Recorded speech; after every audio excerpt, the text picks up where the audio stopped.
These companies support the Thom Hartmann program. They are HelloFresh, the #1 meal kit delivery service. More info at hellofresh.com, code TOM. CB Distillery, CBD for sleep and pain relief. More info is available at cbdistillery.com, code TOM. Ground News, a well-rounded perspective for news readers. More info at ground.news/Tom. Angie, for any project on your to-do list. More info at angie.com. Dinovite, a whole food supplement for your pet's immune system. More info at dinovite.com. And ExpressVPN, the VPN that just works. More information at expressvpn.com/Tom.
In the Thom Hartmann Book Club today, our book is by Frantz Fanon, and it's The Wretched of the Earth. This is from the chapter on national culture on page 145.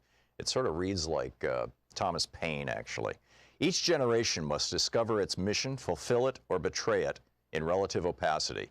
In the underdeveloped countries, preceding generations have simultaneously resisted the insidious agenda of colonialism and paved the way for the emergence of the current struggles. Now that we are in the heat of combat, we must shed the habit of decrying the efforts of our forefathers or feigning incomprehension at their silence or passiveness. They fought as best they could with the weapons they possessed at the time, and if their struggle did not reverberate throughout the international arena, the reason should be attributed not so much to a lack of heroism, but to a fundamentally different international situation. More than one colonized subject had to say, "We've had enough." More than one tribe had to rebel. More than one peasant revolt had to be quelled. More than one demonstration had to be repressed for us to stand firm, certain of our victory. For those of us who are determined to break the back of colonialism, our historic mission is to authorize every revolt, every desperate act, and every attack aborted or drowned in blood. In this chapter, we'll analyze the fundamental issue of the legitimate claim to a nation. The political party that mobilizes the people, however, is little concerned with this issue of legitimacy. Political parties are concerned solely with daily reality, and it is in the name of this reality, in the name of this immediacy which influences the present and future of men and women, that they make their call to action.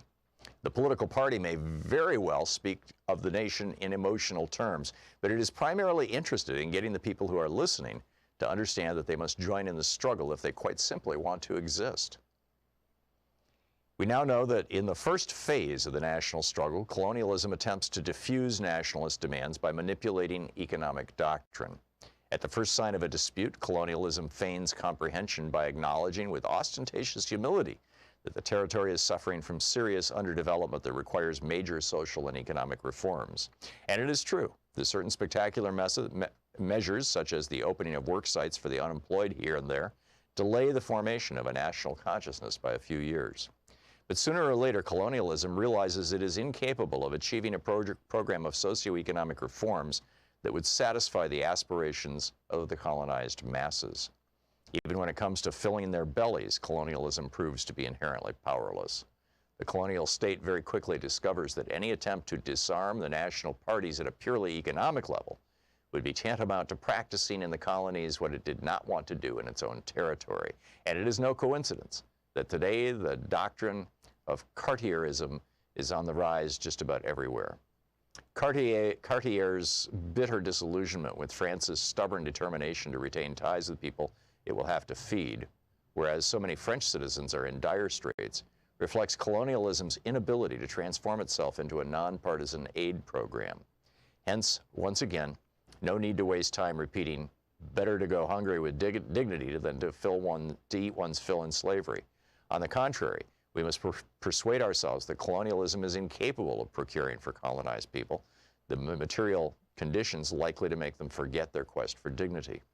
Once colonialism is understood where its social reform tactics would lead it, back come the old reflexes of adding police reinforcements, dispatching troops, and establishing a regime of terror better suited to its interests and its psychology. Within the political parties, or rather parallel to them, we find the cultured class of colonized intellectuals. The recognition of a national culture and its right to exist represent their favorite stomping ground. Whereas the politicians integrate their action in the present, the intellectuals place themselves in the context of history. Faced with the colonized intellectuals' debunking of the colonist theory of a pre-colonial barbarism, colonialism's response is mute. It is especially mute since the ideas put forward by the young colonized intelligentsia are widely accepted by metropolitan specialists. It is in fact now commonly recognized that for several decades, numerous European researchers have widely rehabilitated African, Mexican, and Peruvian civilizations. Some have been surprised by the passion invested by the colonized intellectuals in their defense of a national culture. But those who consider this passion exaggerated are strangely apt to forget that their psyches and their egos are conveniently safeguarded by the French or German culture, whose worth has been proven and which has gone unchallenged. I concede the fact that the actual existence of an Aztec civilization has done little to change the diet of today's Mexican peasant. I concede that whatever proof there is of the once mighty Songhai civilization does not change the fact that the Songhais today are undernourished, illiterate, abandoned to the skies and water, with a blank mind and glazed eyes. But as we have said on several occasions, this passionate quest for a national culture prior to the colonial era can be justified by the colonized intellectuals' shared interest in stepping back and taking a hard look at the Western culture in which they risk becoming ensnared. Fully aware that they're in the process of losing themselves and consequently of being lost to their people, these men work away with raging heart and furious mind to renew contact with their people's oldest inner essence, the furthest removed from colonial times.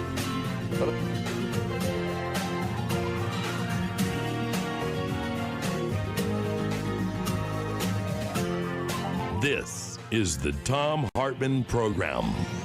And greetings, my friends, patriots, lovers of democracy, truth, and justice, believers in peace, freedom, and the American way. Well, the Omicron is rolling across America. New York is getting hit really hard right now, and there are lessons there for all of us. For example, here in Portland, Multnomah County, where we live, is encouraging people to have a month's worth of supplies in their house, because there's going to be so many people who are going into quarantine, and it may be you. And so make sure that you've got, toilet paper and enough food to last at least a month. This is not, some kind of panic buying things. Louise and I actually did this over the weekend before the county issued their statement. Just look at what's going on in New York. It's going to get rough for a while.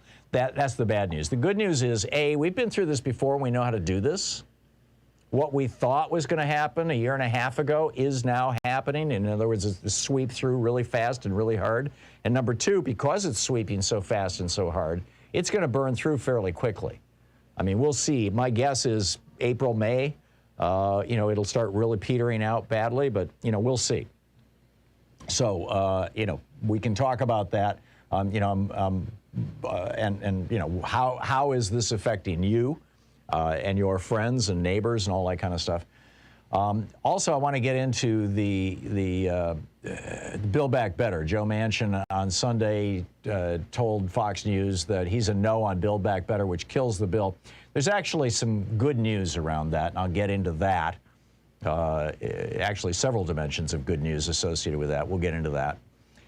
In our second hour, Pfizer executives are saying that COVID could become endemic by 2024. What will life be like then? We can discuss that. We will discuss that.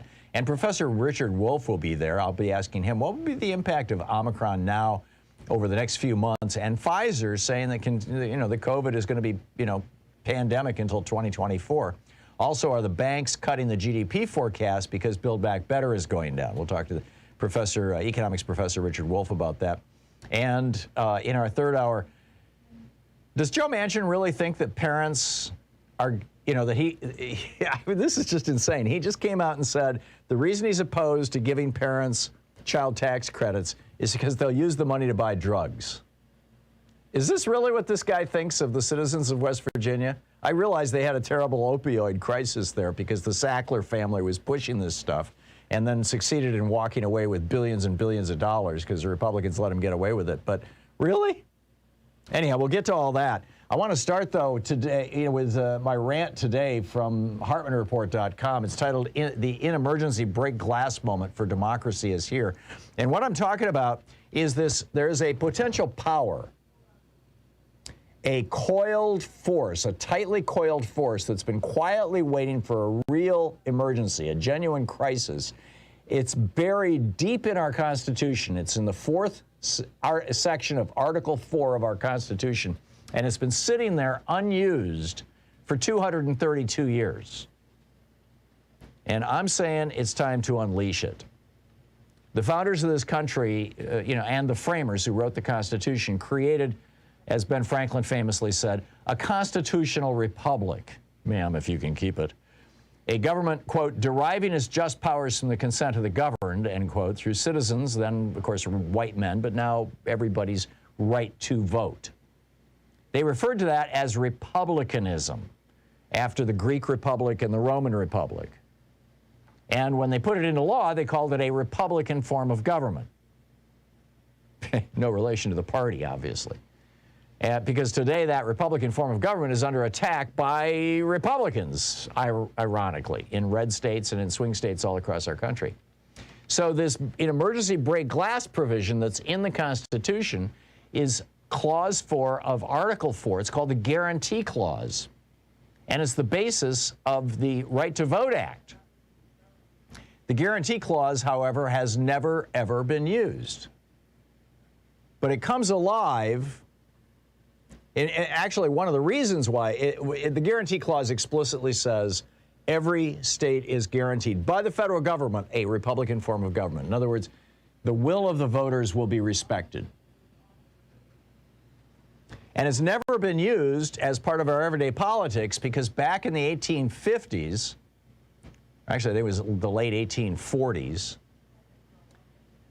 Chief Justice Roger Taney, who was the guy who did the Dred Scott decision about a decade later in 1856, in the late 1840s, as Chief Justice of the U.S. Supreme Court, he was concerned that this guarantee of a Republican form of government in Article 4 of our Constitution, the Guarantee Clause, could be used to end slavery, because slavery was an explicit, violation of Republican rights, of the right to vote.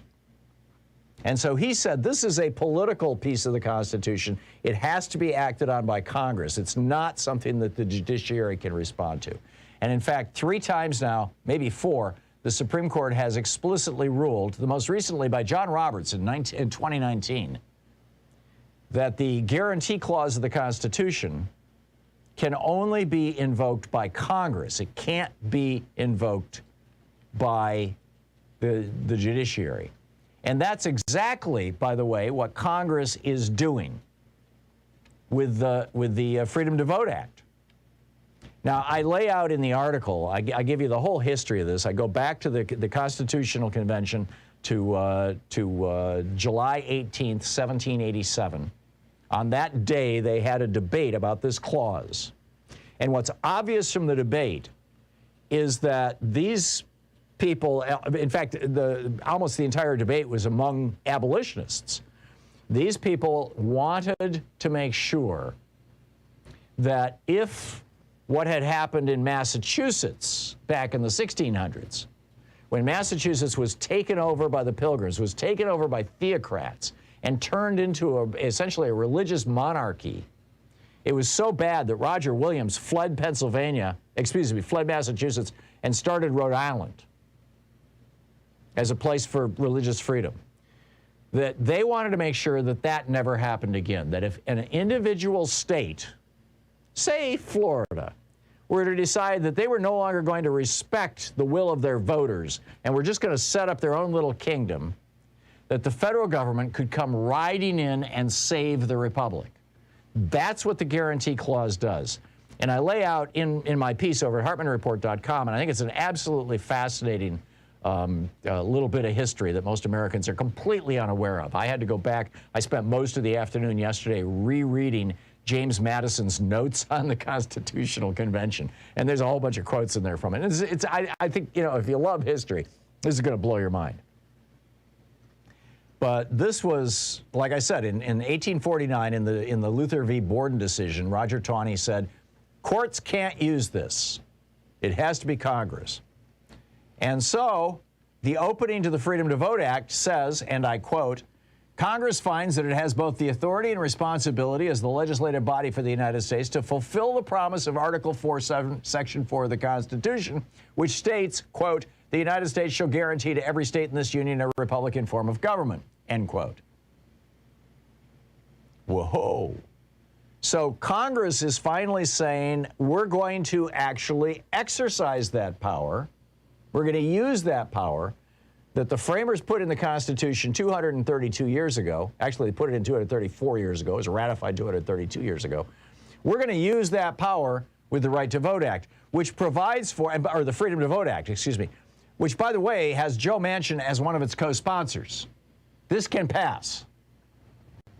It provides for automatic voter registration, online registration for 16-year-olds so that they can vote in the next election when they turn 18. Same-day voter registration nationwide. Ends partisan gerrymandering. Limits campaign contributions to $10 grand. Criminalizes pass-through groups to get around campaign finance laws. Requires companies to fully and rapidly disclose all election spending over $10,000. Requires all websites like Facebook with over 50 million users to make a publicly available, publicly searchable archive of political ads. Brings web-based election expenditures under the same disclosure rules as TV. Makes it a federal crime to prevent a person from registering to vote or to prevent a person from voting.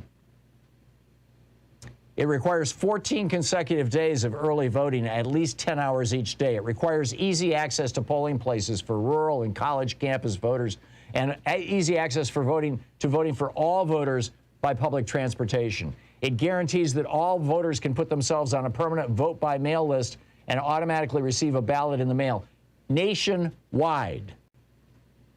It requires states to give voters the ability to track their mail-in ballots to make sure they're counted. It forbids states from forcing mail-in voters to have their ballots witnessed, notarized, or jump through other hoops.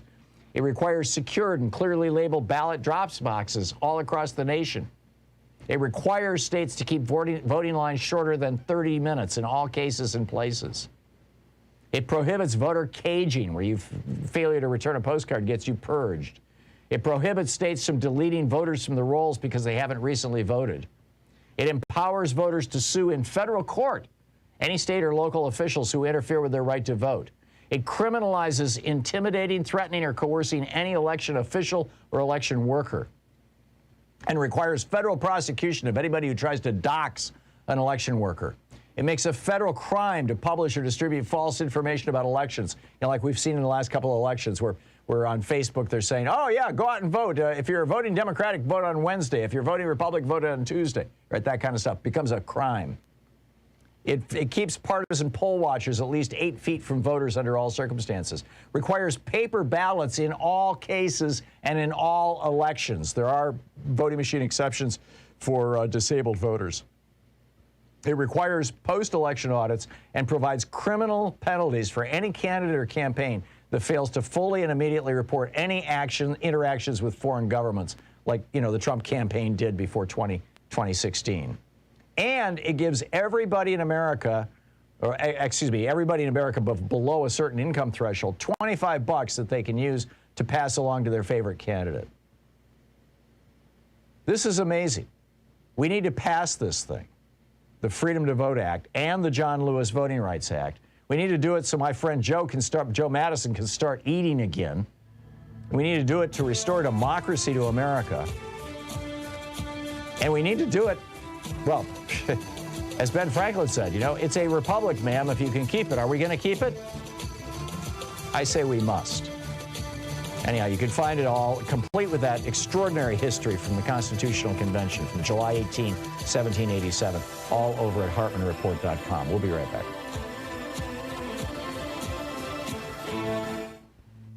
This is the Thom Hartmann Program.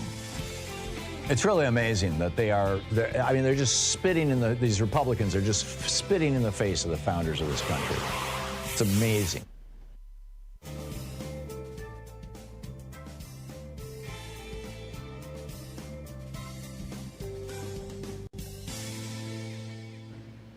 And welcome back. Let's see here. Zach in Oakland, California. Hey, Zach, what's on your mind today? Hey, Tom. I wanted to, you're talking about the voting rights bill and those two bills. I agree that we really need those to be passed. I think that this is it's a no-brainer.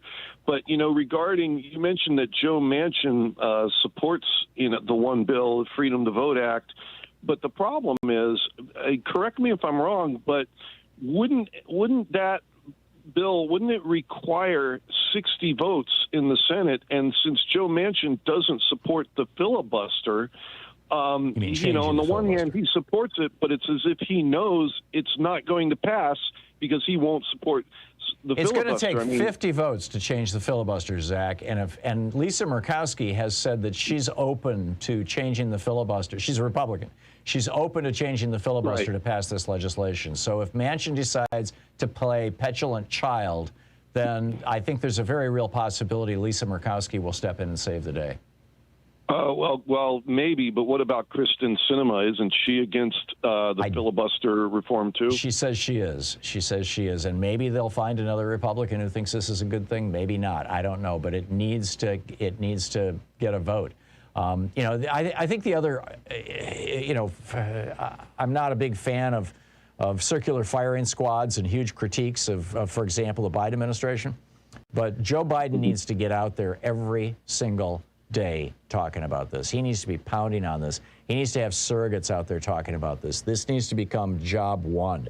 And frankly, I think that between this and Build Back Better, I think Manchin thought with Build Back Better, he's such a good backroom politician, a creature of the Senate kind of thing. And Joe Manchin had told him to his face, he was with him just 3 days ago. And, and so I think that, Biden has been pursuing this, okay, we'll do this in the cloakrooms kind of strategy.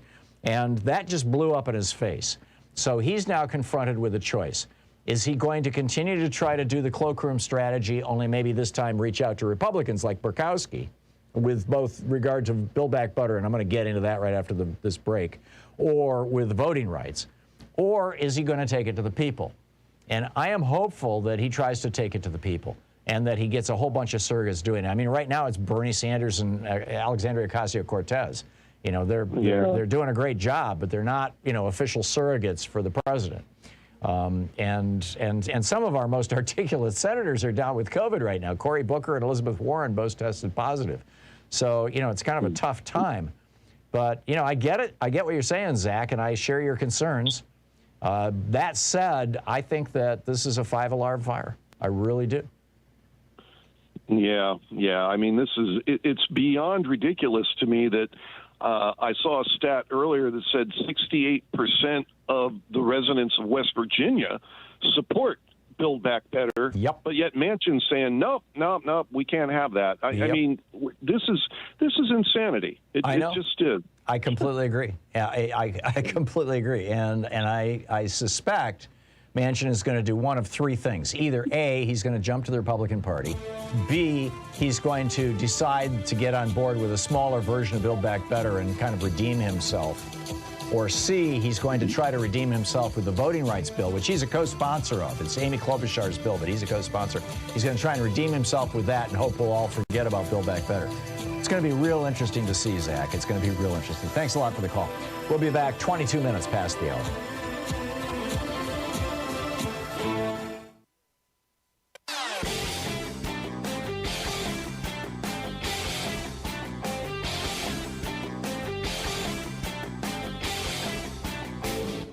Missed my opening rant today? It's usually published over at HartmannReport.com, where you can read it and share it with your friends for free. Check it out, HartmannReport.com. So there is this absolutely extraordinary clip. It's actually a montage. It's 9 minutes long of speeches that Senator Sanders gave starting in 1985 during the Reagan presidency, calling out Reagan, calling out Republicans, talking about what America could be, fighting for the average working person. It's just amazing. It's over on Bernie's website, or on Bernie's YouTube page, excuse me, the Bernie Sanders channel. It's, as I said, titled 30 Years of Speeches. And I pulled a little clip of it and wrapped it with my own commentary. And we've put it over at ThomHartmann.com for supporters of our program. It's just so brilliant. And I feel, Bernie's been such a part of our show for 11 years, every single Friday, even on like the Friday after Thanksgiving. For 11 years, Bernie came on this show and took calls from listeners, and I think you'll just find it absolutely fascinating. It's at ThomHartmann.com. Check it out. And welcome back. Thom Hartmann here with you. Okay, so that's my rant on voting rights. Now let's talk about Build Back Better. With Build Back Better, this is really interesting. First of all, the Democrats have now decided that they don't have to play nice with Joe Manchin anymore. Right? He has said what he said. He doubled down on it this morning, although he is keeping open the option of a smaller bill. Right. But this is the White House said, and this was specifically approved by Joe Biden, by President Biden, quote, while staff drafted language addressing Manchin's specific concerns on inflation, climate provisions, and how the plan was paid for, Biden specifically instructed them to add that if Manchin stood by his comments, he had violated his word to the president. This is from CNN. Senate Majority Leader Chuck Schumer called Manchin out in a Dear Colleague letter. This is a letter that the head of the Senate, Chuck Schumer, sent to all of his Democratic colleagues. He acknowledged a deep discontent and frustration, and he said, quote, the decision to delay floor consideration of the Build Back Better Act because Senator Manchin could not come to an agreement with the president. It's amazing. It goes on. This is what Bernie said. He said, I think he's going to have a lot of he's talking about Manchin. I think he's going to have a lot of explaining to do to the people of West Virginia to tell him why he doesn't have the guts to take on the drug companies to lower the prescription drug costs. West Virginia is one of the poorest states in this country. You got elderly people and disabled people who'd like to stay at home. He's going to have to tell the people of West Virginia why he doesn't want to expand Medicare to cover dental, hearing, and eyeglasses. But Schumer goes on in this Dear Colleague letter, this is absolutely fascinating, to say that Build Back Better is going to go forward, with another dig at Manchin, by the way. He says more than 1 in 4 American adults didn't take their prescription medication because of its cost. He says the bipartisan tax child credit we explained in the rescue plan expired last week. He said our planet is warming so fast that extreme weather disasters are now commonplace in America. He says we've lost at least 3 million workers since the pandemic began, many of them women leaving the workforce because of a lack of affordable child care. He goes on to say, therefore, senators should be aware that the Senate will, in fact, consider the Build Back Better Act very early in the new year, so that every member of this body has the opportunity to make their position known on the Senate floor, not just on television. In other words, Chuck Schumer is saying, okay, Joe, we're going to call your bluff. We're going to do it after the first of the year because we just went on friggin' vacation, which I've been pulling my hair out about. But we're gonna call your bluff, Joe.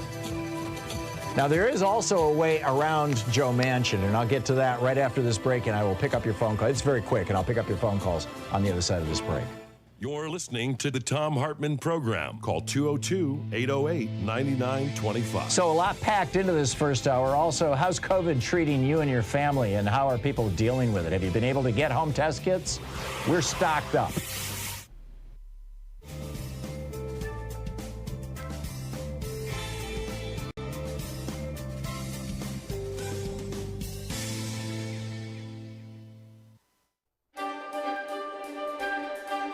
In this camera, right? 3. It's the Thom Hartmann University Book Club. Today we're reading from Minority Leader, How to Lead from the Outside and Make Real Change by Stacey Abrams. This is from chapter 1, although the introduction is fascinating too, where she talks about, Rhodes scholarships and stuff, but this is chapter 1. I sit in the living room, a cozy space, warm in the early summer. I'm perched on the edge of a sofa next to Valerie, the home's owner, a lovely black woman in her late 40s. Across from us, seated close together on a wide settee meant for one, are her 2 children, a son and a daughter. Politicians rarely visit their streets, which are nestled in a poorer community in South Georgia. Valerie beams with pride that both her children are headed to college in the fall. David, 17, plans to study criminology. Maya, 18, her belly round with her first child, intends to become a middle school teacher. Both newly graduated from high school, Maya will give birth in mere weeks and begin college months later, an unwed teen mother. Her intended school is more than 3 hours north of her home, so her mother will raise her newborn baby while she starts her freshman year. Valerie speaks matter-of-factly about the coming challenge, raising a new child just as hers leaves the nest. Still, she is determined that both her children pursue college degrees that she never received. Maya, the mother-to-be, wonders how she'll do so far away from home and her baby. Yet in the next breath, she explains how college will be the best for her and her child. Their future success rests upon her. I've come to their home as part of my campaign for governor, so I asked Valerie what she expects of someone like me. What can I do to help make lives like hers better? In her soft voice, she replies, she just wants options for financial aid for her children. They will succeed, she says, if they can afford to stay in school. As I look around the modest home passed down through the generations, I understand both the pride and the desperation tangled in her response. She got them through and has given them the tools to carve out better lives for themselves. We chat more about the worries she's lived with all those years, our discussion turning to the crime and poverty in their neighborhood. Then I ask Valerie what she wants. At first, all I get in response is a quizzical look to suggest I need to reconsider my bid for higher office. Or that suggests. I repeat, what do you want for you? What secret dream do you have for yourself? Her confused expression turns to one of surprise. I don't know, she tells me. I've been a cashier at the Piggly Wiggly for 20 years. You must want something, I probe, something you'd like to do for you? A daycare, she admits quietly. I'd like to start a daycare center for unwed mothers like my daughter, so more girls can finish school and pursue their dreams. But that ambition is beyond her. Her body language, her tone of voice, her averted gaze speak louder than her words. I press her, but she demurs with a smile. Let's just see what happens if you win the governor's job, she says. Valerie's house in South Georgia is not too different from the squat red brick house where I grew up on South Street in Gulfport, Mississippi. An oak tree grew out in our front yard, shadowing the front sidewalk, forbidding grass to grow beneath its shade. Pink azaleas bloomed each spring from bushes that flanked the front door. Our rented house and the others set close by teemed with children, all black, all working class. We played in our postage-stamped yards, make believing the fantastical. Superhero exploits, cops and robbers. As we got older, we'd talk about moving to New Orleans or living in one of the mansions along the beachfront that lay less than 5 miles away, across the railroad tracks that ran in between our neighborhood and the more wealthy environs. We dreamed of more, while our parents' lives centered around survival and making it from paycheck to paycheck. Instinctively, we understood that more had to be possible, even if we didn't know what to do to get there. These imaginings, these desires, are the roots of ambition. As adults, like Valerie, we tend to edit our desires until they fit our construction of who we're supposed to become. In such a world, I wouldn't dare dream of running for higher office, for mayor or governor or president. At least for now, Valerie sees herself retiring in 20 more years from Piggly Wiggly as a cashier, rather than as a small business owner who helps the community raise its children. From our brief meeting, I could see she had the fire, albeit of a low burn, of a minority leader. She had ambition, she had vision, but she didn't have the faith, and understandably so. Whether we come from working class neighborhoods or grow up comfortably middle class, minorities rarely come of age explicitly thinking about what we want and how to get it.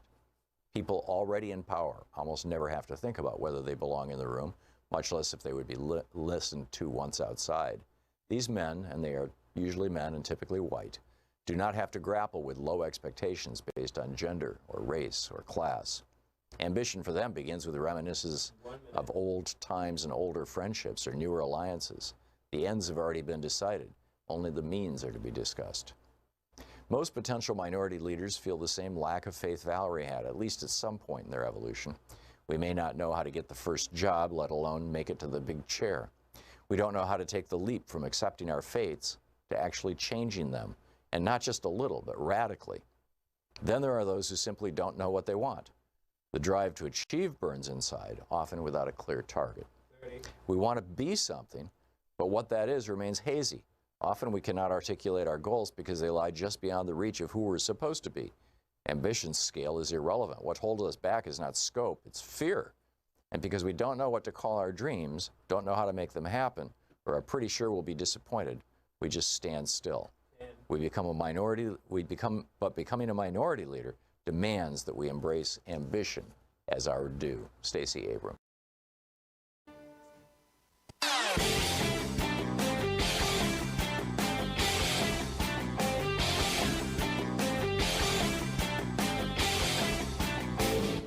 Our 1-hour free podcast recaps our show, and it's available wherever fine podcasts are found. And we have the full 3-hour podcast available over at thomhartmann.com if you want to really support our program. Welcome back. Thom Hartmann here with you. Okay, here's why what Joe Manchin did over the weekend may not be as terrible as we all think. And hang on. Listen for a moment. The Build Back Better bill had so many different pieces to it that, much like the American Rescue Package that was passed back in June, or the bipartisan infrastructure bill that was just passed last month, people have no friggin' idea what's in it. So, and Manchin has been saying, break pieces out and pass them one at a time. Now, I get it. You can only do reconciliation once. But there may be pieces that can get passed without reconciliation. Keep in mind, 19 Republican senators voted for the bipartisan infrastructure bill. And the biggest one of those possibilities, I guess, this doesn't really fall into the category of Manchin did a good thing, but hey, this is making lemonade out of lemons, I suppose. But the one area where I think that we probably could bring in some red state senators is energy. Texas is getting 20% of their electricity now from wind power. Iowa is getting 40% of their electricity from renewables, from wind and solar. And those are states that have Republican senators. So, and again, keep in mind, 19 Republican senators voted for the Bipartisan Infrastructure Act. So I would suggest that they're going to hold the vote first thing in January, been another 2 weeks, basically, a week and a half, about 2 weeks. And immediately after they hold that vote, assuming it goes down, because Manchin still doesn't support it. Now, in the intervening 2 weeks, maybe they will have tweaked it enough that Manchin can save face and go along with it. We'll see. I mean, Joe Manchin's found himself, he put himself in a box. But if they broke out just the energy part and said, we're going to promote wind and solar because Iowa needs it, Texas needs it, Kansas is big in wind power right now. Wyoming is developing wind power. This is the new thing. A lot of these ranchers and farmers in the Midwest and the western states are discovering they can make more money leasing their land out to energy companies who put up, windmills, wind turbines or solar panels, then they can make punching cows. So, is that going to be the thing that makes it happen? Interesting. Anyhow, so picking up your calls and your thoughts on all of this, I see Paul in Woodinville wants to weigh in on Article 4, Section 4. Hey, Paul, what's up? Yeah, so I'm looking at this thing that you're talking about here, and what comes to mind first is that, saying that the United States shall guarantee to each state a Republican form of government means that the Congress shall define what constitutes a Republican form of government. Correct, which they've never done before, and the Freedom to Vote Act explicitly does that. Right, because the states will, and this is kind of my point, the states will undoubtedly argue, no, we do have a Republican form, and they can have the several states may have their peculiarities with regard to that, as long as it conforms to the general definition that Congress provides. And the Supreme Court, I think the Congress in this bill could and should notate explicitly the Supreme Court may not rule on this. They may not overrule Congress. Put court stripping into it. I'm all in favor of that. I would also cite the 14th Amendment. I would argue that the 14th Amendment did establish a definition of Republican form of government because they didn't say it in the 14th Amendment, the Due Process Clause, because they didn't say, among others, because they didn't say it, the courts have just avoided ruling on it. And that all goes back to Roger Taney in 1849, just, thinking, oh my God, if we empower the guarantee clause, then it will be used to end slavery. And he would have been right, by the way. Well, the only thing I don't want to do about the 14th Amendment is this is kind of what's going on in Texas, because this clause, Article 4, predates the 14th Amendment. Oh, yeah. So, so... By over 100 years. Yeah. It also says that the United States shall protect states from invasion and also corruption by legislatures and executives of the state, and violence, domestic violence, which I read to be things like Proud Boys and so on. So I agree. You don't want to leave an opening. You don't want to leave an opening anywhere to say that, the 14th Amendment only applies to the legislatures. So you can go employ your mercenary gangs to go around and intimidate people. Yeah. So that I think the Congress can do that, and the Supreme Court. This is a case where the Supreme Court really, I don't think, even if it weren't written specifically into the bill, they don't have much to say about it, because this is so explicit in the Constitution that when it says the United States shall guarantee, that means the Congress. That means the Congress shall. That's correct. You're absolutely right, Paul. And if you read the actual debate that they held in the Constitutional Convention in Independence Hall in Philadelphia on July 18th, 1787, that is so clear. I mean, the debate centered around what happens if a state does what happened in Massachusetts in 1680 or 1690, when Roger Williams finally said, okay, that's it, I'm out of here, and went off and founded Rhode Island, because the state had turned into a theocracy. It had turned into a dictatorship by the church. And so that literally was what the representative from Massachusetts put on the floor as the issue to debate. What happens if what happened to us 100 years ago happens in the future in some other state, where they simply decide, we don't care what the voting public says, we're going to make our own rules. And I'm with you. Paul, I got to move along, but thank you very much for the call. It's a great one. Russ in Hickory Hill, Illinois. Hey, Russ, what's up?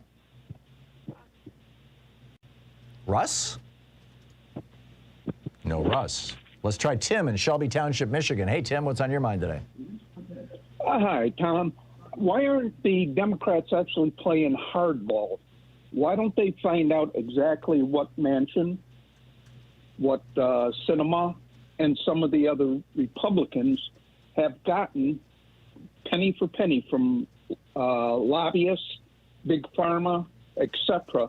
Find out where they started when they got in Congress, what they have now. Well, a lot of it's a matter of public record, Tim. You know, the pharma industry spent over $1 million on television ads promoting Sinema, when she said that she was going to vote against anything that would raise pharma prices.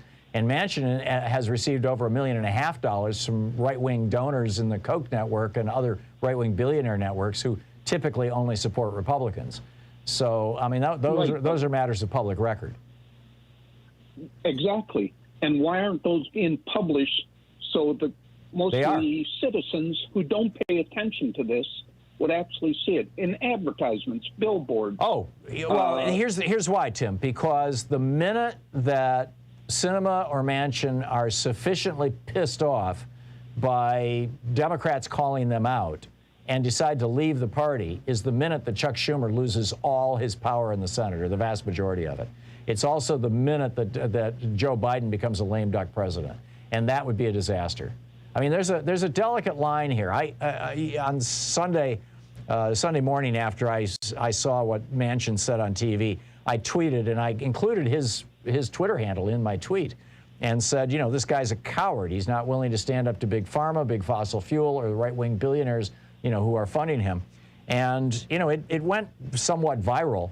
And I really debated with myself, you know, do I shove this in his face or not? But I think he is behaving in a cowardly fashion. So I thought, you know, if I'm going to say it, I might as well own it. But there is going to be a line. And Manchin made reference to that late yesterday afternoon in an interview that is quoted, I believe I saw it on Raw Story this morning, where he said, you know, if Democrats don't like me, just push me out of the party. And, you know, and it's going to be by his definition, right? It's not like Chuck Schumer's going to come and say, you're no longer a Democrat. At some point, Manchin's going to say, okay, I'm tired of taking crap from you people. So, you know, it's just a delicate line. Tim, I got to move along, but thank you for the call. Ray in Naperville, Illinois. Hey, Ray, what's up? Hi. Let's hope we can get this voting right bill passed, because I think, you know, I've heard you mention that the rights of workers are totally, you know, gone in this country. It's all to the corporations. Yeah, not totally, but damn near. Yeah. You mentioned that, you know, people go into bankruptcy because of health issues. And the company that I used to work for, I got terminated because I had a kidney transplant. And I work in healthcare, actually. Whoa. And I found out the other day that this company has terminated 3 other people who've had cancer. And they just terminated them. Once you lose your FMLA, and that's what happened to me. I used some of it in January. What's an FMLA? FMLA is workers' rights, you know, like the time that you get off if you're really sick. Right. And I used a little of it, and I used January and February. Then I had a transplant in May 7th, and they terminated me June 11th, right when I found out, you know, right when I met that 12 weeks. This is why we need laws to protect workers and why we need unions, Ray. I mean, you are the living, breathing embodiment of the kind of abuses, and Ray, thank you for the call, the kind of abuses that have led in the past to putting firmly into law the right of workers to unionize and to stand up to their employers. Back in the 1930s, the Supreme Court has gutted many of those rights. Republicans in Congress, particularly with Taft-Hartley, have further gutted them. You're listening to Thom Hartmann. Visit ThomHartmann.com for audio and video archives. And we need to put them back into law. The PRO Act right now would go a long way toward that. It has passed the House. It is languishing in the Senate. We'll be right back.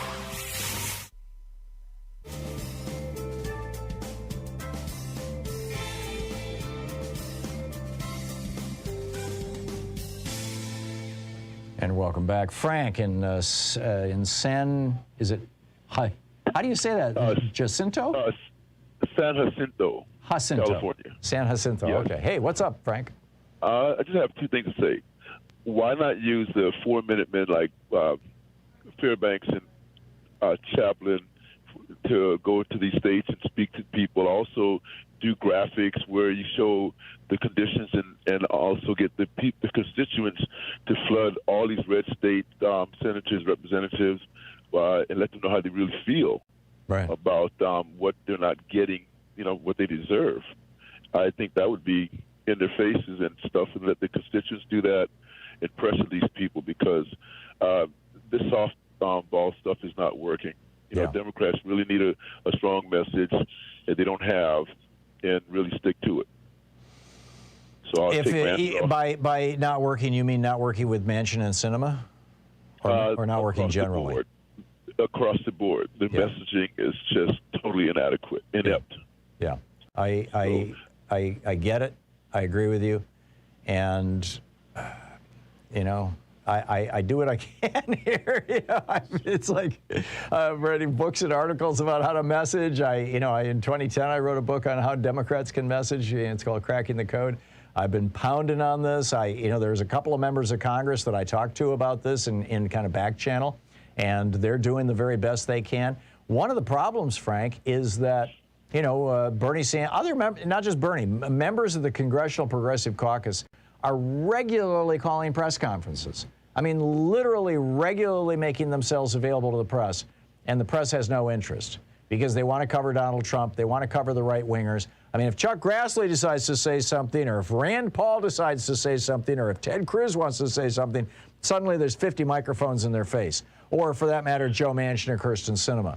But if Bernie Sanders or Elizabeth Warren wants to say something, if your general progressives, if my member of Congress wants to say something, it just Peter DeFazio wants to say something, Earl Blumenauer is my member, if he wants to say something, if that happens, they don't cover it, they don't talk about it, they don't, it's not viewed as a big deal. We have such a bias in the corporate media in this country toward conservative legislators, whether they're conservative Democrats or whether they're Republicans. And it's been that way my entire life. Or at least it's been that way since the Reagan era. It's been that way since the 80s, and it just blows my mind. No, may I interject? Yes, sir. Yes, some of their constituents is to come forward and speak on the matter, and I don't think can ignore that at all. What do you mean? The press get this constituents there to demonstrate in front of their offices back home, and get people who aren't afraid to come forward and speak on the subject, and that way they will then take notice and more likely give them airtime. They've tried that. In fact, a friend of mine was one of the people who is in Michael Moore's movie Sicko, and is just really having a hard time financially and health-wise, and she's constantly making herself available to the media. They have no interest. It's just, we've got a media crisis in this country, Frank. We really do. Frank, thanks a lot for the call. You highlighted a very real issue and a really important point. It's coming up on 10 minutes before the hour. We'll be back in just a moment here on the Thom Hartmann program. Actually, I got to read an ad on the other side. I'll be back in 60 seconds, so stick around.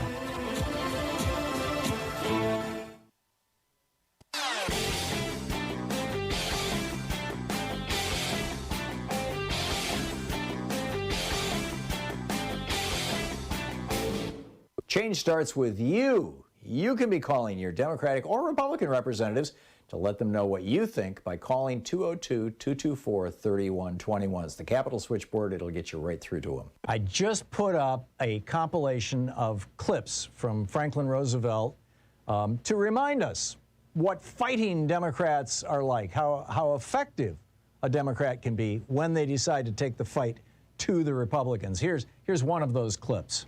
I should like to have it said of my first administration that in it the forces of selfishness and of lust for power met their match.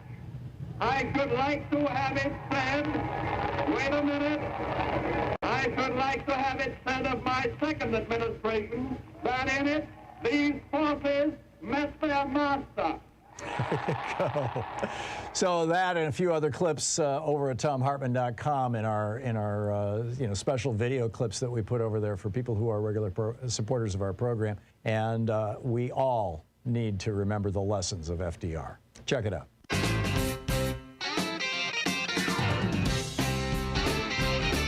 And welcome back, Sean in Davenport, Iowa. Hey, Sean, what's on your mind today?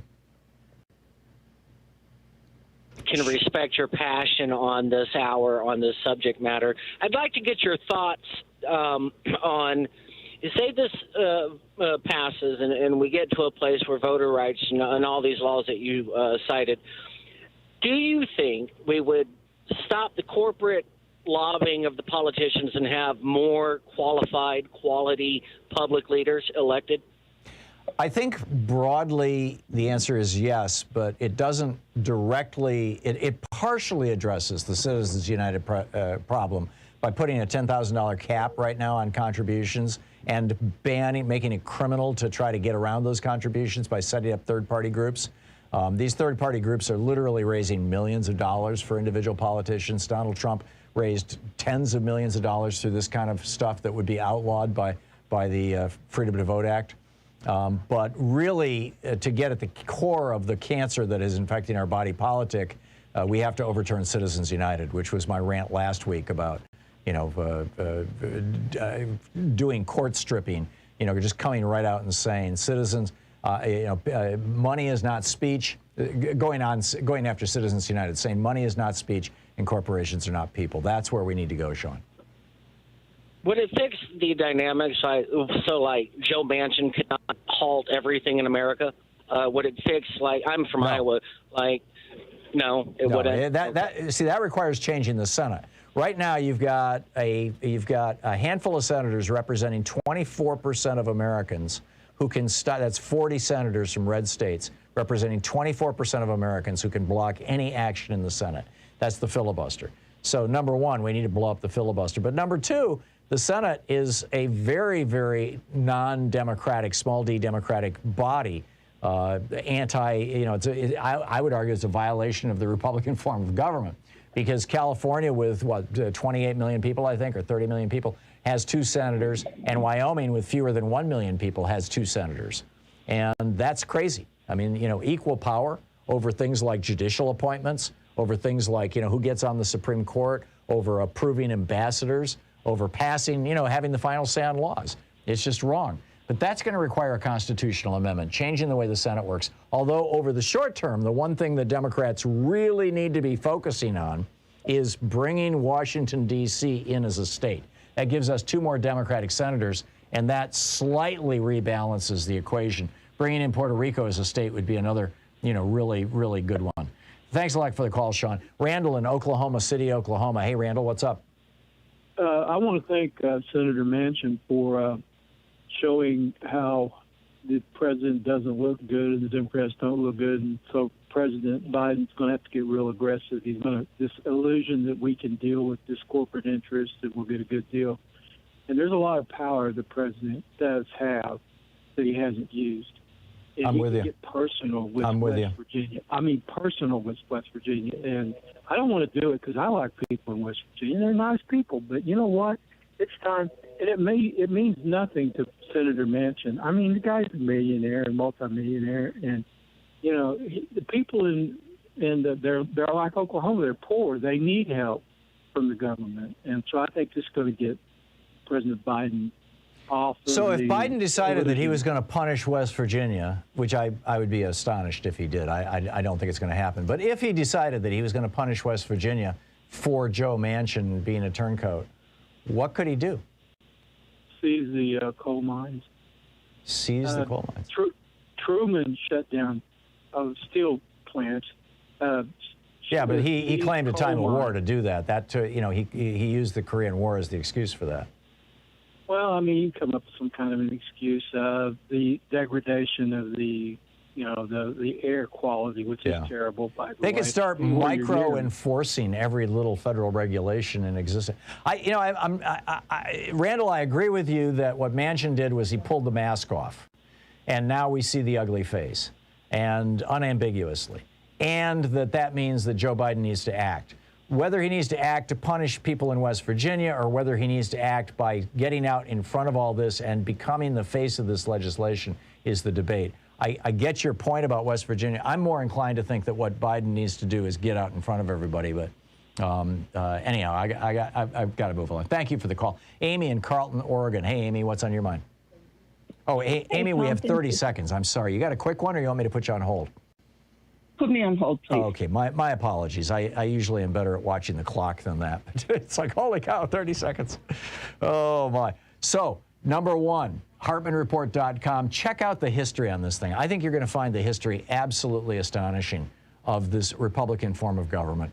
And number two, coming up, we're going to be talking about Chile. Chile has voted for socialism over fascism. This is absolutely amazing. I'm going to have a brief conversation with a senior policy analyst for the Center for Economic Policy Research, CEPR.net, on this topic right after the break. What does this mean for the Americans? What does this mean for us?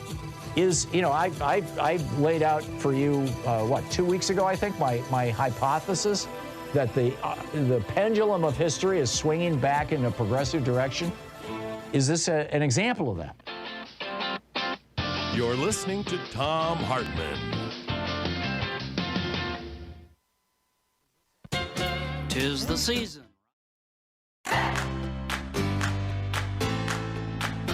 These companies support the Thom Hartmann program. They are HelloFresh, the #1 meal kit delivery service. More info at HelloFresh.com, code TOM. CB Distillery, CBD for sleep and pain relief. More info is available at cbdistillery.com, code TOM. Ground News, a well-rounded perspective for news readers. More info at ground.news/Tom. Angie, for any project on your to-do list. More info at Angie.com. Dinovite, a whole food supplement for your pet's immune system. More info at Dinovite.com. And ExpressVPN, the VPN that just works. More information at expressvpn.com/Tom.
In the Thom Hartmann Book Club today, our book is by Frantz Fanon, and it's The Wretched of the Earth. This is from the chapter on national culture on page 145. It sort of reads like Thomas Paine, actually. Each generation must discover its mission, fulfill it, or betray it in relative opacity. In the underdeveloped countries, preceding generations have simultaneously resisted the insidious agenda of colonialism and paved the way for the emergence of the current struggles. Now that we are in the heat of combat, we must shed the habit of decrying the efforts of our forefathers or feigning incomprehension at their silence or passiveness. They fought as best they could with the weapons they possessed at the time, and if their struggle did not reverberate throughout the international arena, the reason should be attributed not so much to a lack of heroism, but to a fundamentally different international situation. More than one colonized subject had to say, "We've had enough." More than one tribe had to rebel. More than one peasant revolt had to be quelled. More than one demonstration had to be repressed for us to stand firm, certain of our victory. For those of us who are determined to break the back of colonialism, our historic mission is to authorize every revolt, every desperate act, and every attack aborted or drowned in blood. In this chapter, we'll analyze the fundamental issue of the legitimate claim to a nation. The political party that mobilizes the people, however, is little concerned with this issue of legitimacy. Political parties are concerned solely with daily reality, and it is in the name of this reality, in the name of this immediacy which influences the present and future of men and women, that they make their call to action. The political party may very well speak of the nation in emotional terms, but it is primarily interested in getting the people who are listening to understand that they must join in the struggle if they quite simply want to exist. We now know that in the first phase of the national struggle, colonialism attempts to diffuse nationalist demands by manipulating economic doctrine. At the first sign of a dispute, colonialism feigns comprehension by acknowledging with ostentatious humility that the territory is suffering from serious underdevelopment that requires major social and economic reforms. And it is true that certain spectacular measures, such as the opening of work sites for the unemployed here and there, delay the formation of a national consciousness by a few years. But sooner or later, colonialism realizes it is incapable of achieving a program of socioeconomic reforms that would satisfy the aspirations of the colonized masses. Even when it comes to filling their bellies, colonialism proves to be inherently powerless. The colonial state very quickly discovers that any attempt to disarm the national parties at a purely economic level would be tantamount to practicing in the colonies what it did not want to do in its own territory. And it is no coincidence that today the doctrine of Cartierism is on the rise just about everywhere. Cartier's bitter disillusionment with France's stubborn determination to retain ties with people it will have to feed, whereas so many French citizens are in dire straits, reflects colonialism's inability to transform itself into a nonpartisan aid program. Hence, once again, no need to waste time repeating, better to go hungry with dignity than to eat one's fill in slavery. On the contrary, we must persuade ourselves that colonialism is incapable of procuring for colonized people the material conditions likely to make them forget their quest for dignity. Once colonialism is understood where its social reform tactics would lead it, back come the old reflexes of adding police reinforcements, dispatching troops, and establishing a regime of terror better suited to its interests and its psychology. Within the political parties, or rather parallel to them, we find the cultured class of colonized intellectuals. The recognition of a national culture and its right to exist represent their favorite stomping ground. Whereas the politicians integrate their action in the present, the intellectuals place themselves in the context of history. Faced with the colonized intellectuals' debunking of the colonist theory of a pre-colonial barbarism, colonialism's response is mute. It is especially mute since the ideas put forward by the young colonized intelligentsia are widely accepted by metropolitan specialists. It is in fact now commonly recognized that for several decades, numerous European researchers have widely rehabilitated African, Mexican, and Peruvian civilizations. Some have been surprised by the passion invested by the colonized intellectuals in their defense of a national culture. But those who consider this passion exaggerated are strangely apt to forget that their psyches and their egos are conveniently safeguarded by the French or German culture whose worth has been proven and which has gone unchallenged. I concede the fact that the actual existence of an Aztec civilization has done little to change the diet of today's Mexican peasant. I concede that whatever proof there is of the once mighty Songhai civilization does not change the fact that the Songhais today are undernourished, illiterate, abandoned to the skies and water, with a blank mind and glazed eyes. But as we have said on several occasions, this passionate quest for a national culture prior to the colonial era can be justified by the colonized intellectuals' shared interest in stepping back and taking a hard look at the Western culture in which they risk becoming ensnared. Fully aware that they're in the process of losing themselves and consequently of being lost to their people, these men work away with raging heart and furious mind to renew contact with their people's oldest inner essence, the furthest removed from colonial times. Let us delve deeper. Perhaps this passion and this rage are nurtured, or at least guided, by the secret hope of discovering beyond the present wretchedness, beyond the self-hatred, something that redeems us.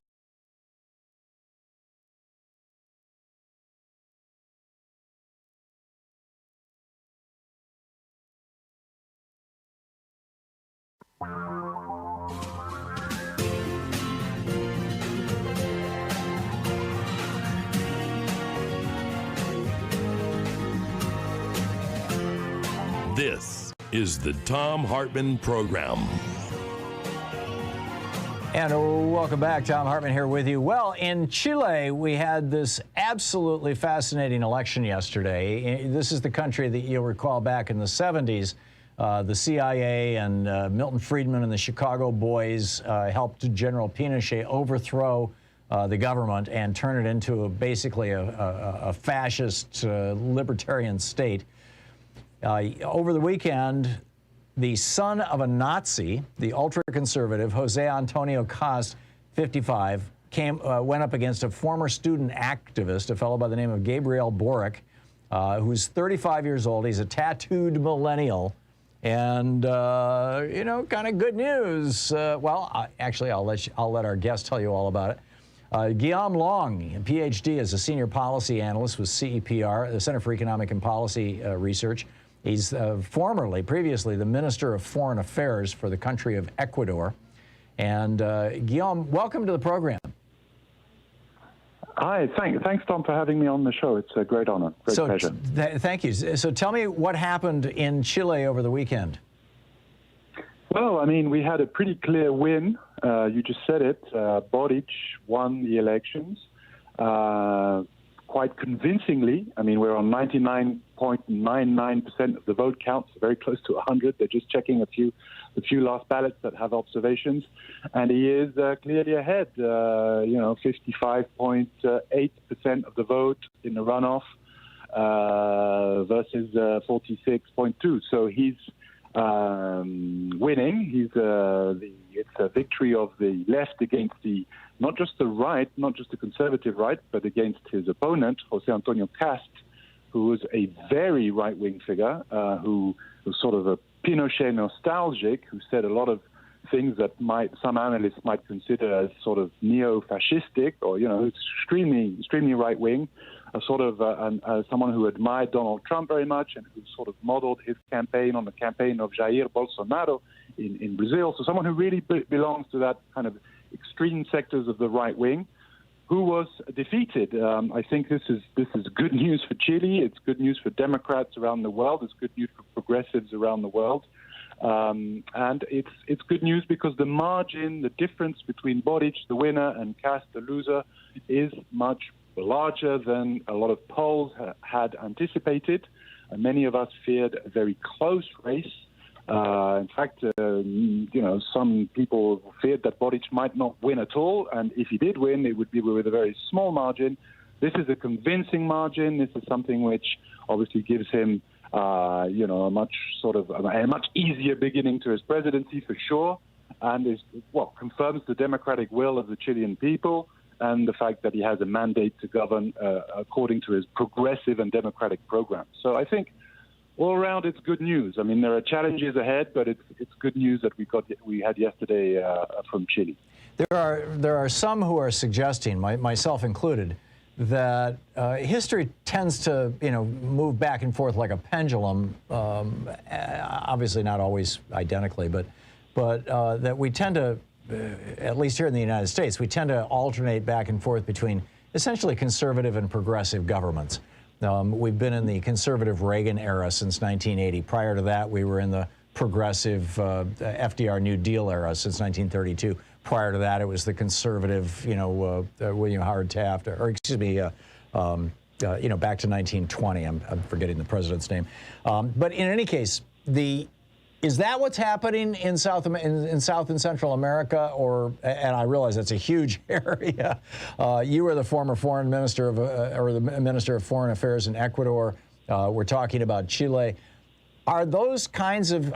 Is this a? Let me rephrase this. Is this a battle between two people where personality won, or has there been a shift in public opinion in Chile? And is this happening in the wider region with regard to abandoning or repudiating right-wingism and the so-called neoliberalism and embracing something that looks like what the Europeans call social democracy? Yeah, so I think that's a great question. I mean, I think there are two kind of answers to that, one more macro, more regional. For sure, we're seeing in Latin America a return of progressives and of the left in general to power. The first decade and a half, as you know, of this century was marked by what a lot of analysts call the pink tide, so a number of left of center, some quite radically left of center governments in power in Latin America. And then from roughly, I mean, obviously it depends on the country, but from roughly 2014, 2015 onwards, you see a political fatigue, an erosion of the popularity of the left in a number of countries. There's also commodities decline, which creates economic problems for Latin America. And you see the return of the right. Now, I think the right got it badly wrong in Latin America. They applied the good old recipes of the good old sort of IMF and World Bank-led recipes of the Washington Consensus of the 1980s and 1990s, were aggressively neoliberal, and that's not necessarily what people wanted. They just had a decade and a half of reduction of poverty, reduction of inequality, of important growth, GDP growth, but also in some countries constituent processes, with civil rights processes, with more rights for more people, et cetera, et cetera. And when neoliberalism came back, and particularly with the aggressiveness with which it was implemented from 2015 onwards, the right didn't do well. So from 2018 onwards, I mean, again, it depends on the country. The victory of the left-of-center candidate Andrés Manuel López Obrador in Mexico was very important. And then the recuperation of Argentina on behalf of the leftist Peronists was very important. And then we saw last year, after a coup in Bolivia, the left coming back to power, and more recent victories in Peru, in Honduras, and elsewhere. So we're seeing that pendular swing back to the left that you described. And in fact, the rule of the right in Latin America will have been quite short-lived. It will have been one mandate, most right-wingers not being able to re-elect themselves. So that's kind of the Latin American macro story. But there's also a Chilean story, because this is a victory that has to be contextualized in Chile's history.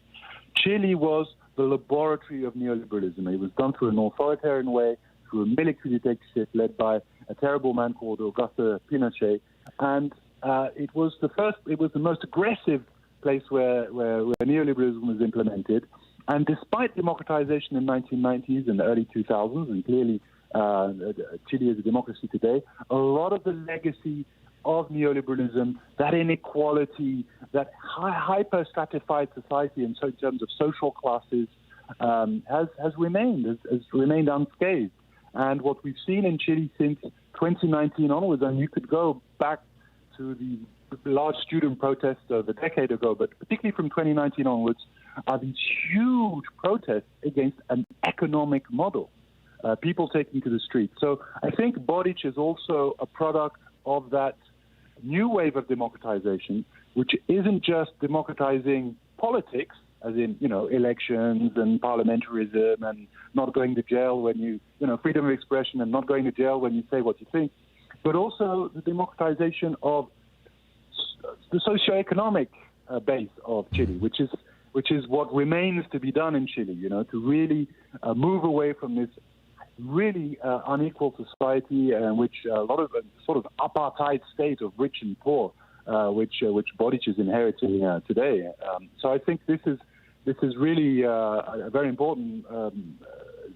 That kind of democratization is very important, and it's a huge challenge that Boric faces today. Yeah, it's a remarkable thing, and I think it's a really, really good sign. I think it's a good sign for democracies all over the world. Guillaume Long, a senior policy analyst with the Center for Economic and Policy Research, www.cepr.net is the website. Guillaume's Twitter handle is GUILLAUMELONG with an ad at the beginning. Guillaume, thanks so much for dropping by. It's great talking with you. Thank you very much, Tom. Thank you. My pleasure. We'll be right back. Stick around. This is the Thom Hartmann Program. That was brilliant. We'll be right back with, how's COVID affecting you and your family right after this, and what can be done about Build Back Better.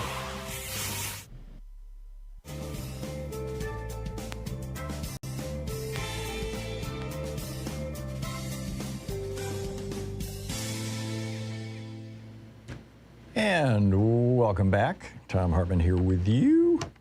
Let me just print something here, and I will pick up your phone calls. Let's see here. Morris in Long Beach, California. Hey, Morris, what's on your mind today? Hey, good morning, everybody. Get something to write with. In a minute, I'm going to give you a phone number and an address. Okay. The Build Back Better thing, I didn't sleep good yesterday. I don't think a lot of us slept good yesterday after the announcement that Mr. Manchin gave out. And I think I got something, what we need to do here to how to address this. We need to get on Christopher Wray's backbone. We got to let him know that he has got to start enforcing the FBI director? You better believe it. He is responsible for domestic terrorists. Now, we've got some known documented insurrectionists serving in public office. He needs to either have them arrested or call them in for questioning. The rule of law, Thom Hartmann, has got to You're talking about people like Mo Brooks and you know, these Ron Johnson, these senators and members of Congress who are openly helping and participating in January 6th? You took the words out of my mouth. The rule of law must supersede wealth. It's got to supersede political affiliation, and everybody has got oversight except for God. Okay, we need some arrests and some inspector generals to step forward. You know what the Democratic Party got right now? Back in the day, they called them Dixiecrats. Today, they call them dinos, Democrat in name only. You know, so that's the way we got. We got to use the institutions to support our domestic cause and to protect democracy. If we don't do that, it's not going to. It's going to be a slower transition. And don't forget this: millions of people, hundreds of thousands of people that voted for Bernie Sanders voted for Donald Trump. But anyway, the number is 202-234-3000. 202-234-3000. Do something for democracy today. Is that the Justice Department? No, that's Christopher Wray's office. Christopher Wray. So that's the FBI Director's office. That's the FBI Director's office. Whoa. On 935 Pennsylvania Avenue is his address. That's where Black Lives Matter, the Black Muslims, anybody that's for democracy need to be protesting with their signs. We need the return of the rule of law. We get the rule of law back, we good to go. Yeah. Thank you very much. You're welcome. Thank you, Morris. Fascinating. Amy in Carlton, Oregon. Hey, Amy, what's on your mind? Hi, Tom. I wanted to point out that Congress actually has a option that they have never utilized as far as the states interfering with people's right to vote. And that's the clause, the apportionment clause, that says any state that prevents its citizens from voting, the next time apportionment comes up, their representation in Congress is diminished, can be reduced by the number of people that they prevent from voting. Right, that's in the 14th Amendment, isn't it? 14th or 15th, I don't remember which one. Yeah. But I don't understand why they don't utilize that. I'm guessing that it has never been explicitly processed, adjudicated by the Supreme Court, and therefore, just like the guarantee clause, it's potential power, but it's not actual power.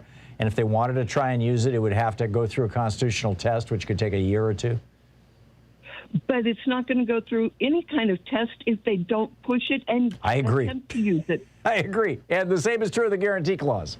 I mean, you know, there are powers in the Constitution. And thank you for that, Amy. In fact, maybe I should go back and, rather than editing my piece right now, I'll write a whole new piece about the apportionment clause, because you're absolutely right. You're absolutely right. And I had missed that when I was writing this thing on the guarantee clause yesterday. Amy, thank you. That was brilliant. Appreciate the call. And thank you for watching us on Free Speech TV. We'll be right back.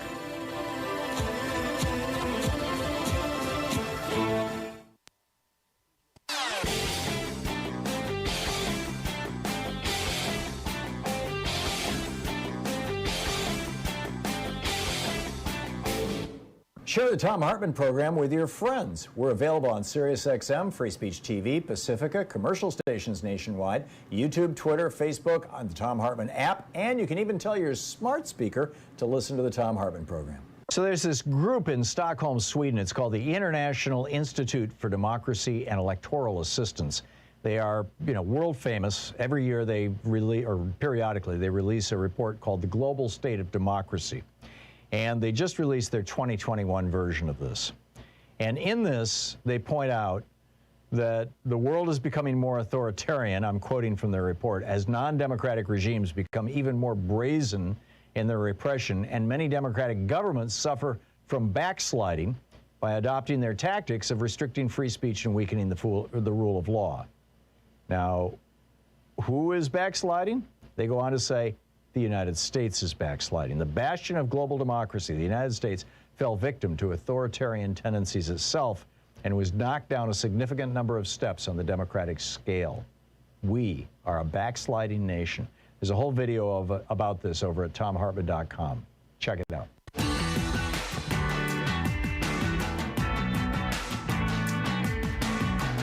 And welcome back. Thom Hartmann here with you. By the way, the remember all the departments in Orwell's 1984, if you ever read the book?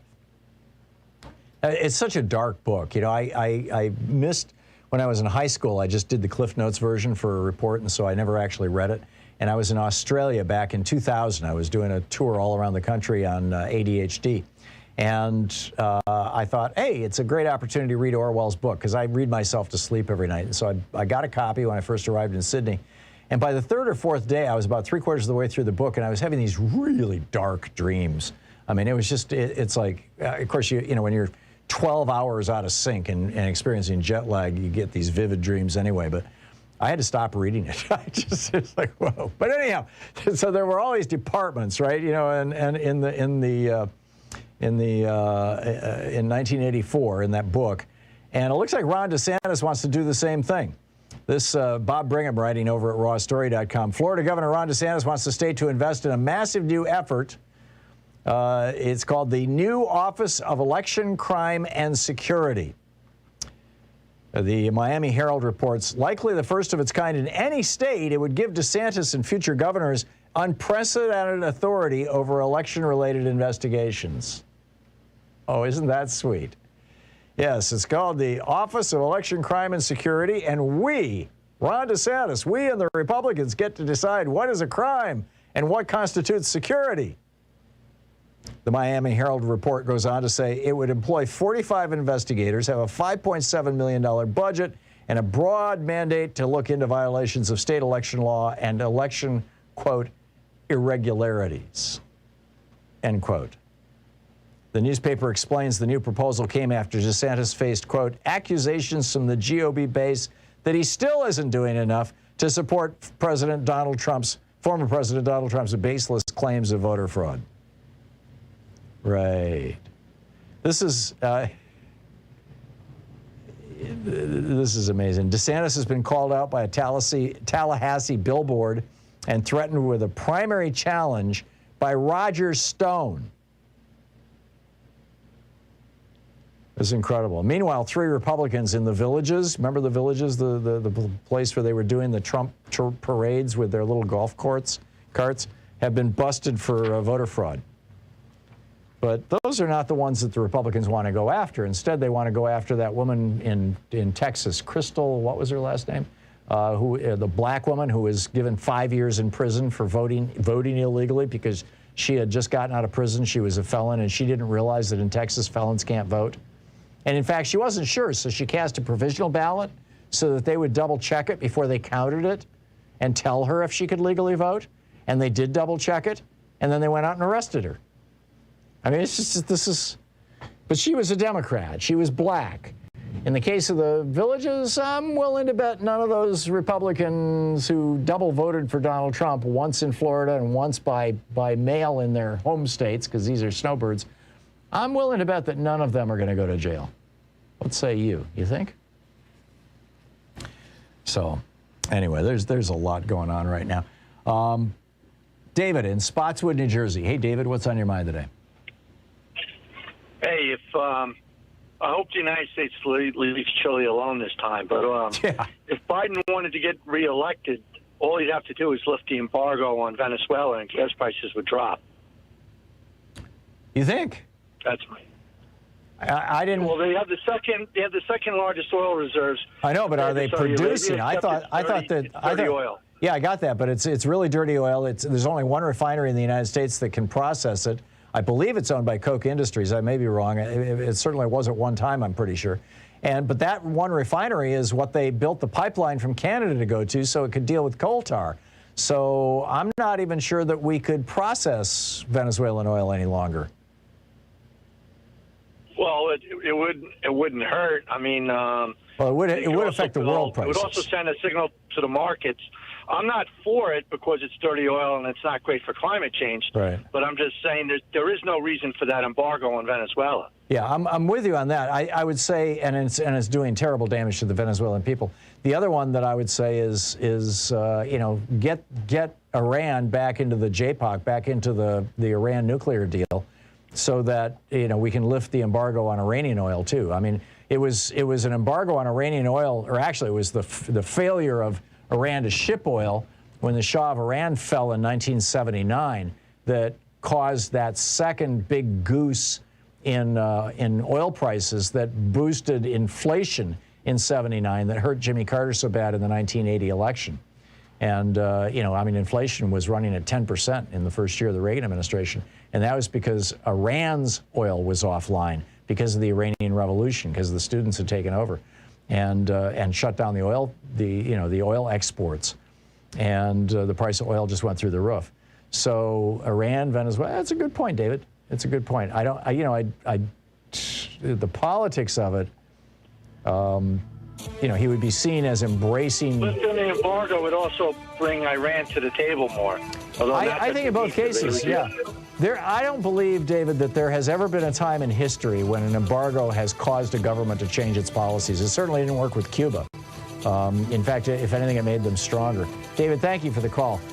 Thought-provoking. I appreciate it. We'll be right back.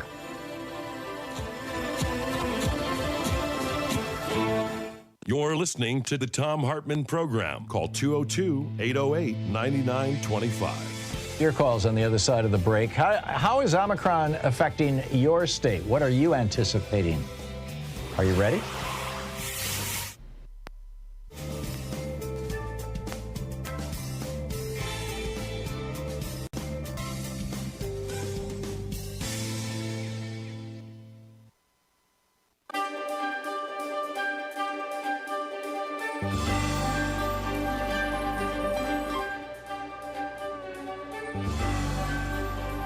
Our book today in the Thom Hartmann Book Club is Homewreckers by Aaron Glantz, a Pulitzer Prize finalist.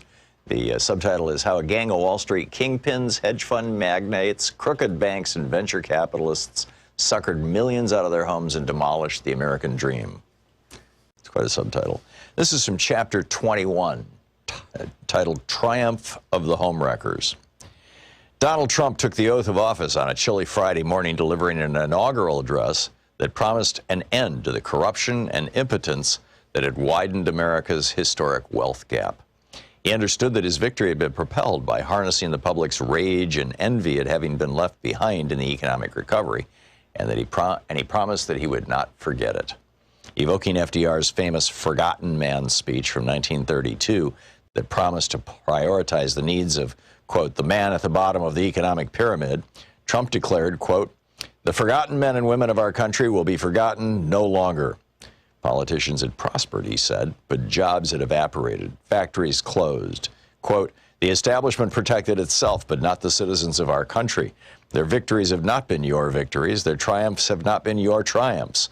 And while they celebrated in our nation's capital, there was little chance to celebrate for struggling families all across our land. This all changes, starting right here and right now, Trump proclaimed. Because this moment is your moment. It belongs to you. This is your day. This is your celebration. End of quote. The moment, however, belonged not to the great mass of struggling Americans, but to the new president's most ardent supporters, flamboyant businessmen who profited off the pain of the housing bust and were now poised to steer the ship of state for at least the next 4 years.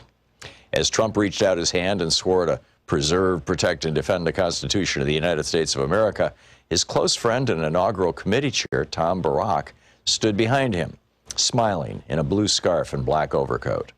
Afterward, Barack and Trump embraced at the U.S. Capitol's inaugural platform. The homewreckers had arrived. Barack didn't take an official position in the Trump administration, reportedly turning down an offer to be White House Chief of Staff, Treasury Secretary, or Ambassador to Mexico. Roger Stone told me he could have had any position he wanted, but working for the government would have meant making a lot less money. I don't think he has the belly for public service, Stone observed. Other homewreckers had no such qualms. If they changed the rules of the game now, they could make more money later. Steve Mnuchin, by now dubbed the foreclosure king by his critics, was confirmed as Treasury Secretary. His top deputy at One West, the bank, Joseph Otting, became the nation's chief bank regulator, the comptroller of the currency. Wilbur Ross, the bankruptcy tycoon who bought Florida's Bank United, became the Commerce Secretary, charged with everything from negotiating trade deals to overseeing the U.S. Census. Steve Schwarzman, the chairman of Blackstone, became chair of the White House's Strategic and Policy Forum, a group of business leaders who were to meet regularly with Trump. Jamie Dimon of J.P. Morgan Chase was named vice chair.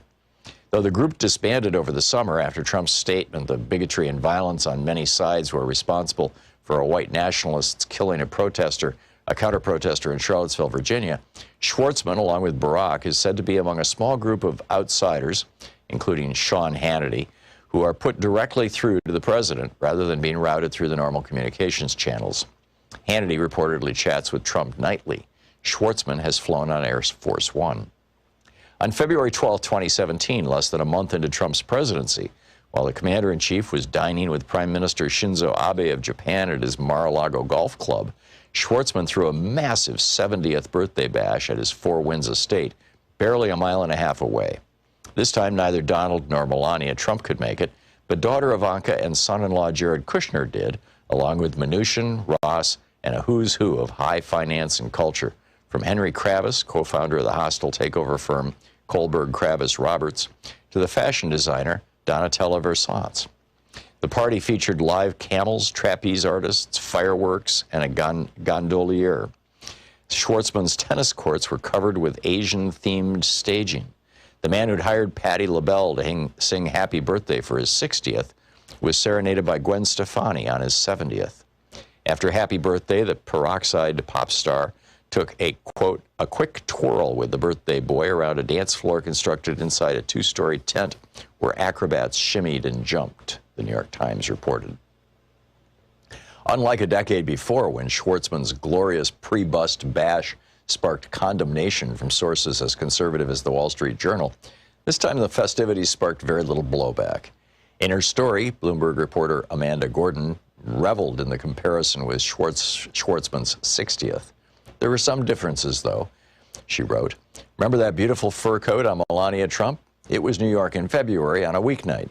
This time, no bundling required, with many folks golfing and swimming all day before a balmy night and fireworks alongside a full moon." Howard Marks, the co-chairman of Oak Tree Capital, a vulture firm that had bought and flipped 3,000 foreclosures, told Gordon, quote, "The world is an uncertain place. A lot of people are unhappy with a lot of other people. There are a lot of things that people are upset about. So it's nice to have an evening where everybody's happy, harmonious, and upbeat." End quote. There was a lot of celebrating to be had.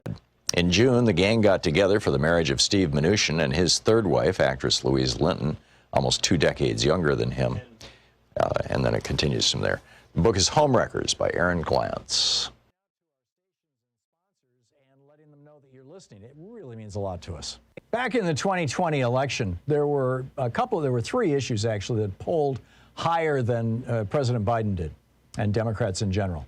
And one of those issues was the legalization of marijuana nationwide, not just the decriminalization, but the legalization, doing away with marijuana on the schedule of narcotics, making it so that, you know, marijuana pharmacies and dispensaries could bank with a normal bank, all that kind of thing.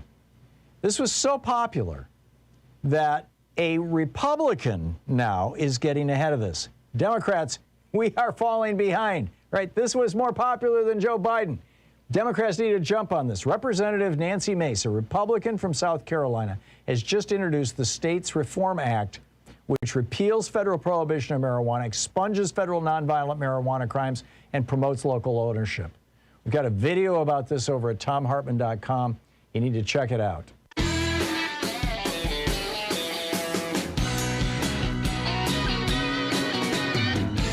And welcome back. Thom Hartmann here with you and Nancy in Minneapolis. Hey, Nancy, what's on your mind today? So I think that regarding Manchin, I think that if everyone that voted for Biden put in $1 into a fund called the Public Lobbyist Bribing Fund, and that money, which would be what, $80 million, would be distributed to, once we have 51 senators to vote for Build Back Better and the voting rights bill, that money will be distributed to 51 senators, because obviously the Senate's on the take. Yeah. No, well, and the reason the Senate's on the take, and much of the House is on the take, the entire Republican Party and maybe 1/3 of the Democratic Party is big time on the take, is because the Supreme Court legalized this. This is what Citizens United was all about. Sure, go ahead, take bribes. Yes, free enterprise. It's wonderful, and that's the core problem. I get what you're saying, Nancy, and I love the idea. The problem is getting millions of Americans to cough up even a tiny amount of money. It's a huge hassle. Getting people to do it, particularly when they're being bombarded. I mean, the last week in particular, this week somewhat. With appeals from nonprofits. I must have gotten 15 or 20 pieces of mail, from the local rescue mission and the local pet, shelter, and every charity on earth appears to know my name, and it's going to be a real challenge. But your sentiment, I completely agree with, and we have to figure out a way around money. We absolutely have to figure out a way around this, the money in politics. Nancy, thanks a lot for the call. Robert in Naples, Florida. Hey, Robert, it says you disagree with me about what? No, what it is that you brought up the issue about in the villages, the illegal voting. I consider that a little bit of a stretch, being that I have a place in upstate New York besides being a resident of Florida. No, it's not illegal to be registered in multiple states. It's just illegal to vote in multiple states, which is what they did. Slow down, but I would be jeopardizing my tax basis if I was caught, which would be very severely financially damaging, but irrespective, I'll go along with that. Why don't we agree then? We take both the places that one side said that there was a lot of fraudulent voting and the other side, and why don't we do a complete forensic check that the people in this country that are alive and of sound mind and residents of the country are really the ones that voted? Because we've already done it, Robert. What's wrong with both parties? It has already been done. Georgia, they counted literally every single vote 3 times by hand. They counted the same vote 3 times. I asked you about a forensic that the people that really voted. That's what is a forensic audit, Roger. Voting right. Yeah, Robert, I feel like I'm talking to a wall. Alfredo in Mountain View, California. Hey, Alfredo, what's up? Hey, hi, Tom. Can you hear me? Yes, sir. Yeah, Tom, thank you for taking my call. I have 2 questions for you. One is, instead of adding more judges to the Supreme Court, what about reducing have Congress reduce the amount of judges in the Supreme Court so there is a more balanced Supreme Court? And my other question is... I think the whole point of adding judges was to create a more balanced Supreme Court, because right now you've got, 3 judges. You got, Gorsuch shouldn't be on the court. He should have been Merrick Garland. He should have been an Obama appointee because Mitch McConnell basically broke the Constitution for a whole year. Beer Bong Biff should not be on the court because, Trump blackmailed Anthony Kennedy to get off the court.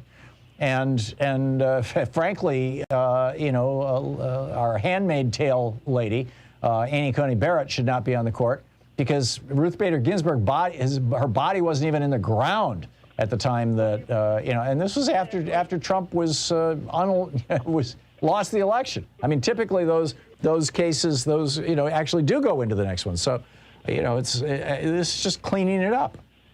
Well, I agree with you there, but don't you think it will be perhaps, maybe I'm wrong, easier to reduce?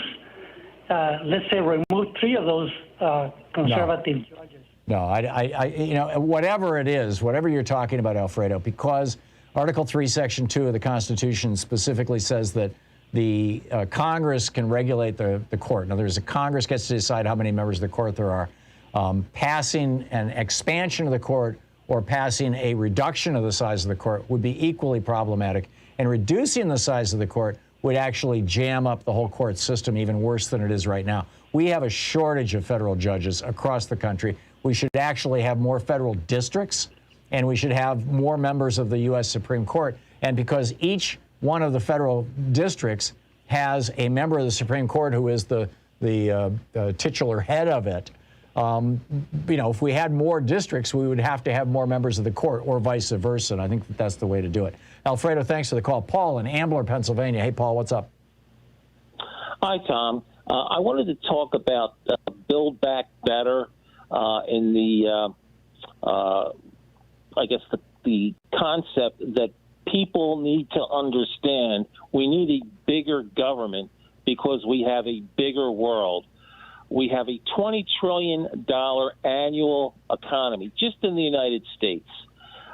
China will soon have a $20 trillion annual economy. Right, they hit $18 trillion last year. We're integrated with one another very tightly. When we deindustrialized America, we industrialized China. They make most of the stuff in the world. You can't even find a bicycle for a kid manufactured in the United States anymore. 95% of all the bicycles that are in stores are imported, whether they're from China or Vietnam. They're just not made here anymore. So what's your point? The scale of our economy is so huge that to spend $1 or $2 trillion is a drop in the bucket. We need, on an annual basis, to be continually investing well over $1 trillion, just so the metal in our bridges and buildings don't rust, the concrete doesn't disintegrate under acid rain. Oh, the Society of Engineers has said we're at a $4 trillion at least infrastructure deficit. This is a civilizational scale issue. This is beyond the nation state. This is beyond the political parties, the pendulum of the right or the left. This is civilizational collapse. We will not have enough water. We will not have enough food. We will not have enough energy. We will not have enough anything. All right, so you're making the argument that Build Back Better is essential. Build Back Better is essential, and it's just the beginning. We'll be passing $5 trillion bills on our knees within 5 years, on our knees, begging to rebuild what we need just to have water come out of our taps. I agree. And Joe Manchin and all these other people will be swept away. We will have a civilizational challenge. Right-wing strongmen will be swept away by the people who simply want to have water and a refrigerator with some kind of palatable food. Yeah. Paul, you know it. You know it. I absolutely do, and you're being Cassandra here. I'm with you. You are right, and you are being ignored by and large. And you're absolutely right that as things get worse, I mean, we just saw a preview of this in Kentucky with these tornadoes. As things get worse, people are going to start freaking out. A few weeks before that, Philadelphia was flooded. We have what's called the Vine Street Expressway, Interstate 676. It cuts through Center City. It's like a concrete canyon, like 5 stories deep, and the cars pour through there from the Schuylkill River to the Delaware River, and that's what connects us to South Jersey, to Western Pennsylvania, North Jersey, and the turnpikes up to New York City. It was completely filled with water. It looked like a canal. Wow. And you can see pictures of it just a month ago. Yeah. They had Tom, you wouldn't believe it. No one ever saw anything like this in our lifetimes. The changes that we need to make are going to be so vast. The scale, people do not understand the scale. We need a big government because we have a big population of almost 400 million people. Yeah. We're going to be the size of China in the 1950s in our lifetime. Yeah, I think China was way over 400 million people, but yes, Paul, and basically what we're all living on is infrastructure that was built between 1890 and 1950, and which is just crazy. Paul, thank you. Thank you. Very well said. You're listening to Thom Hartmann. Visit ThomHartmann.com for audio and video archives. Back with more of your calls in just a moment. It's 45 minutes past the hour.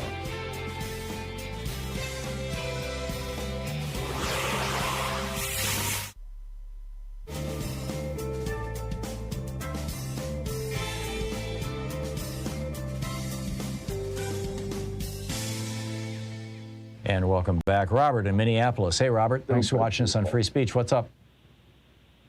Are you talking to me, Tom? I am, Robert. All right. Oh, thanks, Tom. I talked with you before. I'm the GMO guy, but anyway, this is about the COVID thing. You know what a donut hole is in your insurance? Just tell me what you want to tell me. Okay. My son had one kind of a COVID shot, and he got them, and then he went and got a jab. He works at a medical company. He's had a reverse severe reaction to it, and he had to go to the clinic, and then he has to get antibiotics. And if you're in the donut hole, you got to pay for it out of your pocket. Oh, And for the pharmaceuticals under the Obamacare. pharmaceutical bill. Yeah, okay, Now, got it. they don't. The notification should be sent in right away, so they keep results on. They're trying to keep results on what the vaccines do to people and how many reactions they have and stuff. Right. So they're trying to keep tabs, but they make it almost impossible to do that. They send them in other methods, and he had to pay a copay on this, and me, I go in the donut hole where I have to pay the full amount. So if I didn't have enough money, I would not be even afford an antibiotic to treat this reaction to the vaccine. Well, wait a minute. Antibiotics don't treat vaccine reactions. Vaccine reactions are typically. That's what they gave him. That's what they gave him, the antibiotic. Yeah, well, if they give him an antibiotic, he's not reacting to the vaccine. He's reacting to a bacteria. That's probably it. But, so it's got nothing to do with his having gotten a shot. It's got to do with him having a bacterial infection. But I get it that there is this donut hole, and if he's on Obamacare, he's going to have to pay it, and I think it's terrible, and we need to close the donut hole. Totally with you on all those things, and so thank you, Robert. CJ in Madison, Wisconsin. Hey, CJ says you disagree with me. What's up? Yeah, Tom. I really want to discuss this Build Back Better because have you seen the letter from Manchin to Joe Biden? I've not. Okay, well, it is published now, or it is news.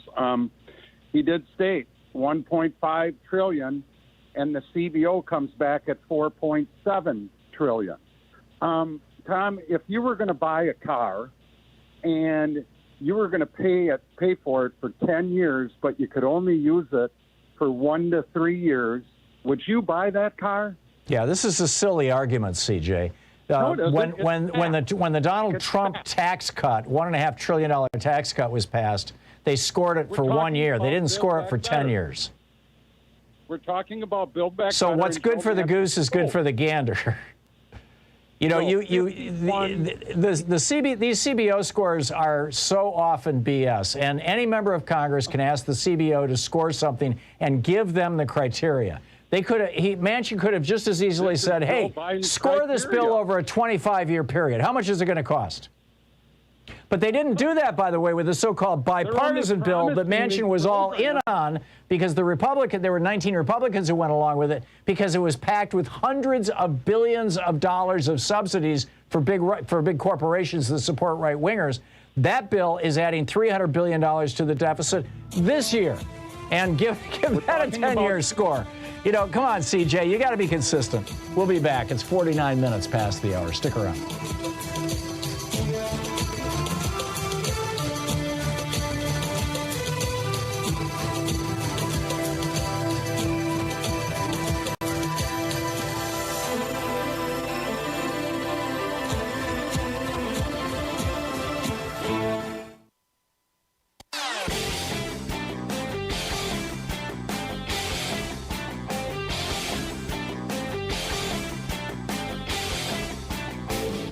Missed my opening rant today? It's usually published over at HartmannReport.com, where you can read it and share it with your friends for free. Check it out, HartmannReport.com. And welcome back. Kendall in Oakland, California. Hey, Kendall, what's on your mind today? I'm doing fine. Hey, I was just wondering, instead of messing around with the whole idea of turning in Washington, D.C. into a state, why don't we just change, again, we know we did it with the 17th Amendment, how we vote for Senate. Why don't we just vote for all the senators at large? Like city councils do that. You have an at-large seat in the city council. Just have all the senators voted in at large. You could have 100 California senators then. You would have to amend the Constitution. I'm not opposed to that. So would you if you did turn D.C. into a state?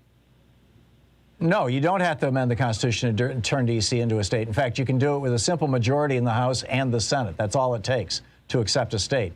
But in order to amend the Constitution, you have to have a two-thirds majority in both the House and the Senate, and you have to have three-quarters of the states sign off on it.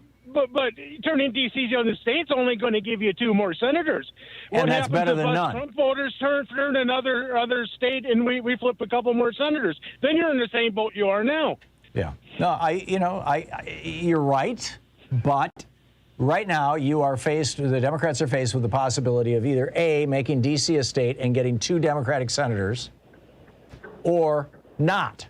I mean, they can put forward a law that says, hey, we're going to make or an amendment to the Constitution that says, hey, we're going to, have the senators elected at large.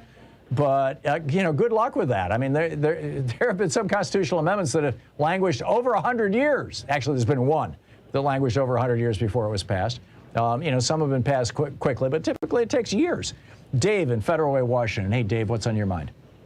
Hey, not too much, Tom. I called to comment on Joe Manchin. But real quick, I wanted to say thank you for that, the guest that talked about Chile. Yeah. Jose Antonio Cast, the guy that lost, he has complimented. Yeah, he's complimented Pinochet. But you have to remember what paved the way for Pinochet. There was this guy, General Rene Schneider.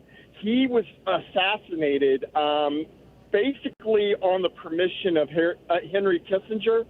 And he was assassinated because he wanted to pass a law making the Chilean army apolitical. He wanted to make it apolitical. Wow. And we just had 30 generals in the United States of America sign off on a memorandum calling for an apolitical military. They are concerned about all the military members involved in the January 6th insurrection. Yeah, okay? and that's a very real and legitimate concern, Dave.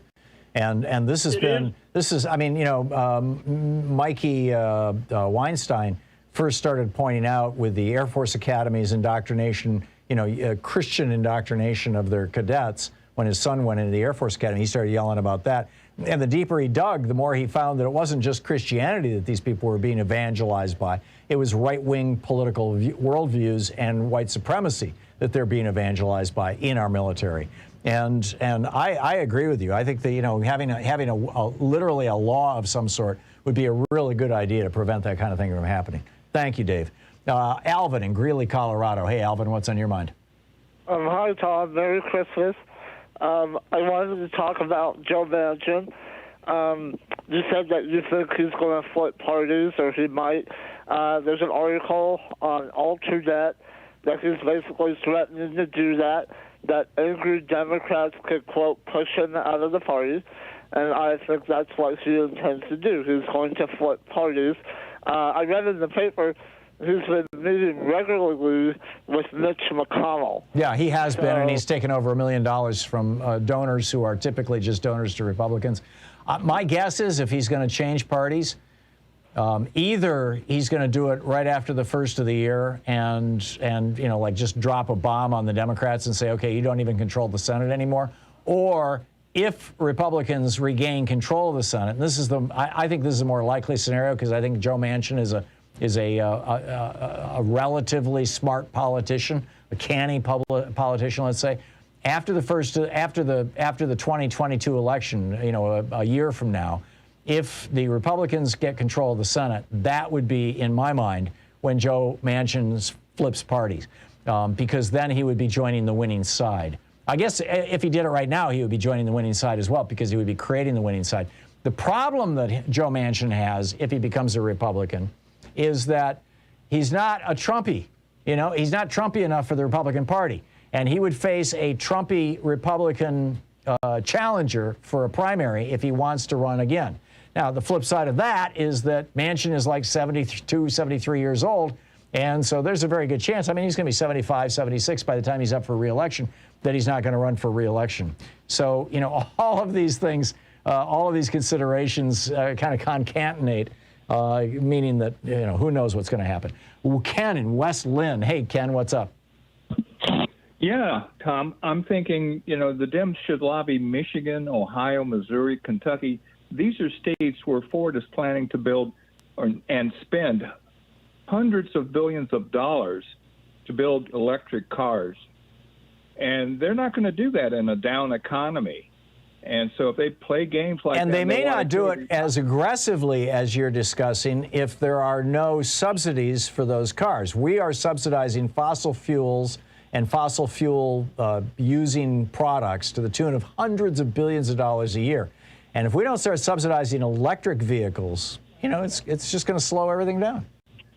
Well, yeah, and the whole idea, I mean, this is what, Michigan and Ohio, I mean, those are big players in the auto industry, Kentucky and Missouri as well. Yep. And people don't understand that. They don't get it, I don't believe. Well, I think you're right, Ken, and this is why, I've been saying for a couple of months now that I haven't felt like the Biden administration has been doing a good enough job publicly selling these products, essentially, this legislation. Job. Right. And the reason that they've been doing a crummy job is because they've been relying on the backroom strategy, which Biden is so good at. I mean, he was in the Senate almost 30 years. He knows how to work the back room. But now he's been dealing with a guy who is disingenuous. Joe Manchin has been apparently lying to Biden's face, at least according to Biden. And so, that backroom strategy only works if you can trust the people on your side and you can trust the people you're working with.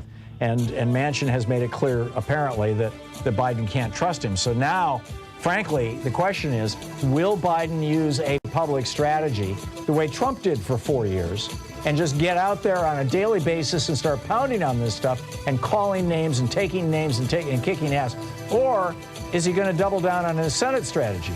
And if so, what are his options? I mean, how many Republicans does he think he can pull over? We'll be back. You're listening to Thom Hartmann.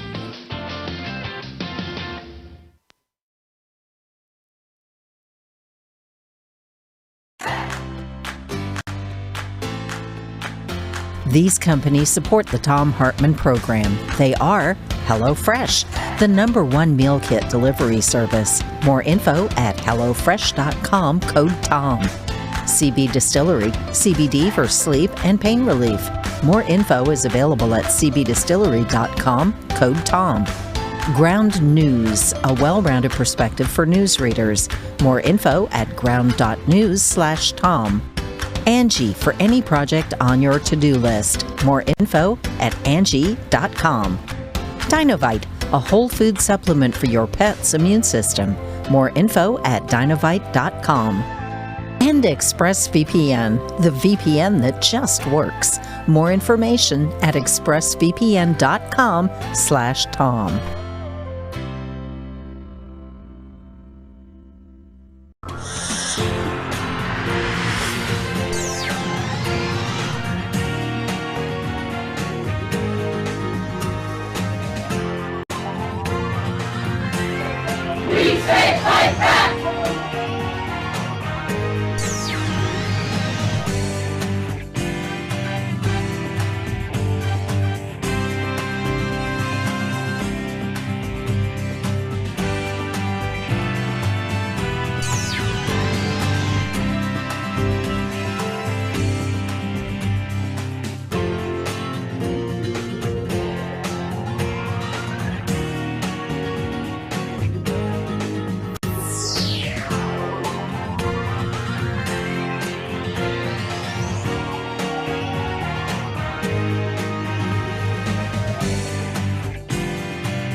Our book today in the Thom Hartmann Book Club is Defying Hitler by Sebastian Haffner, a memoir.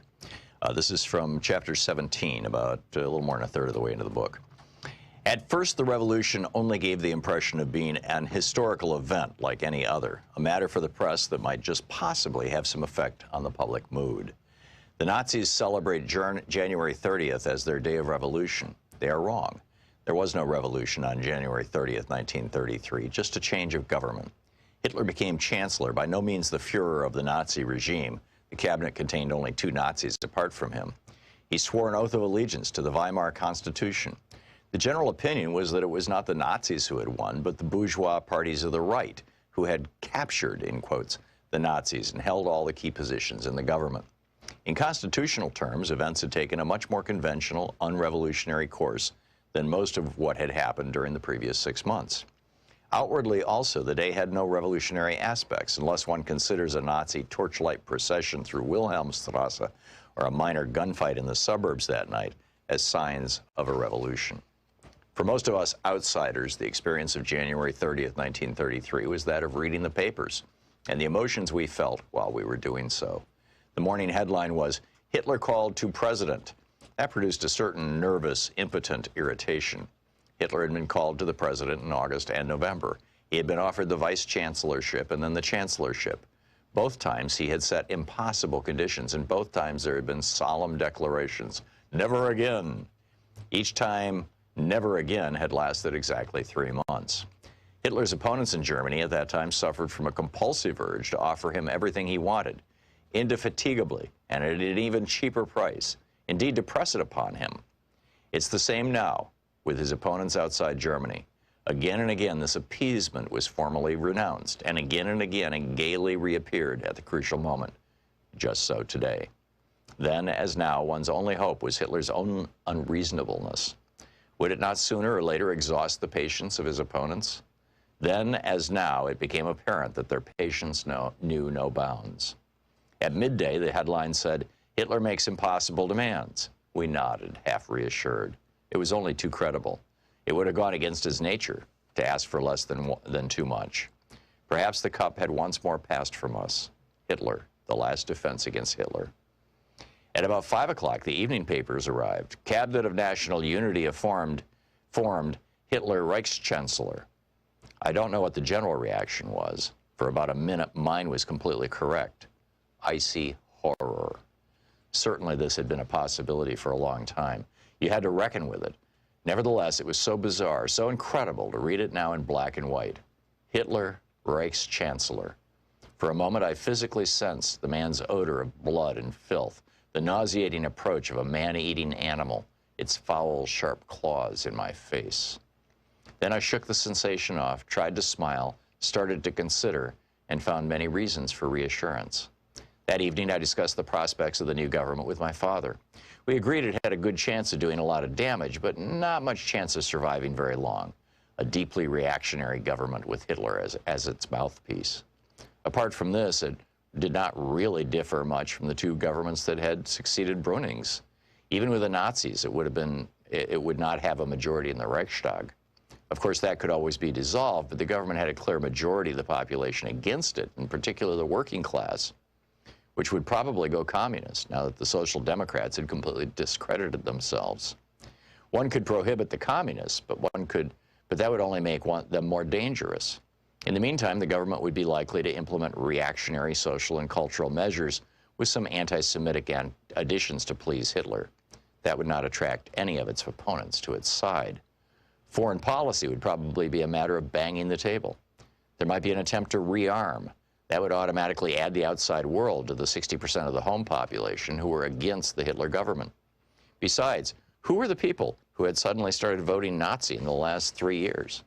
Misguided ignoramuses for the most part, victims of propaganda, a fluctuating mass that would fall apart at the first disappointment.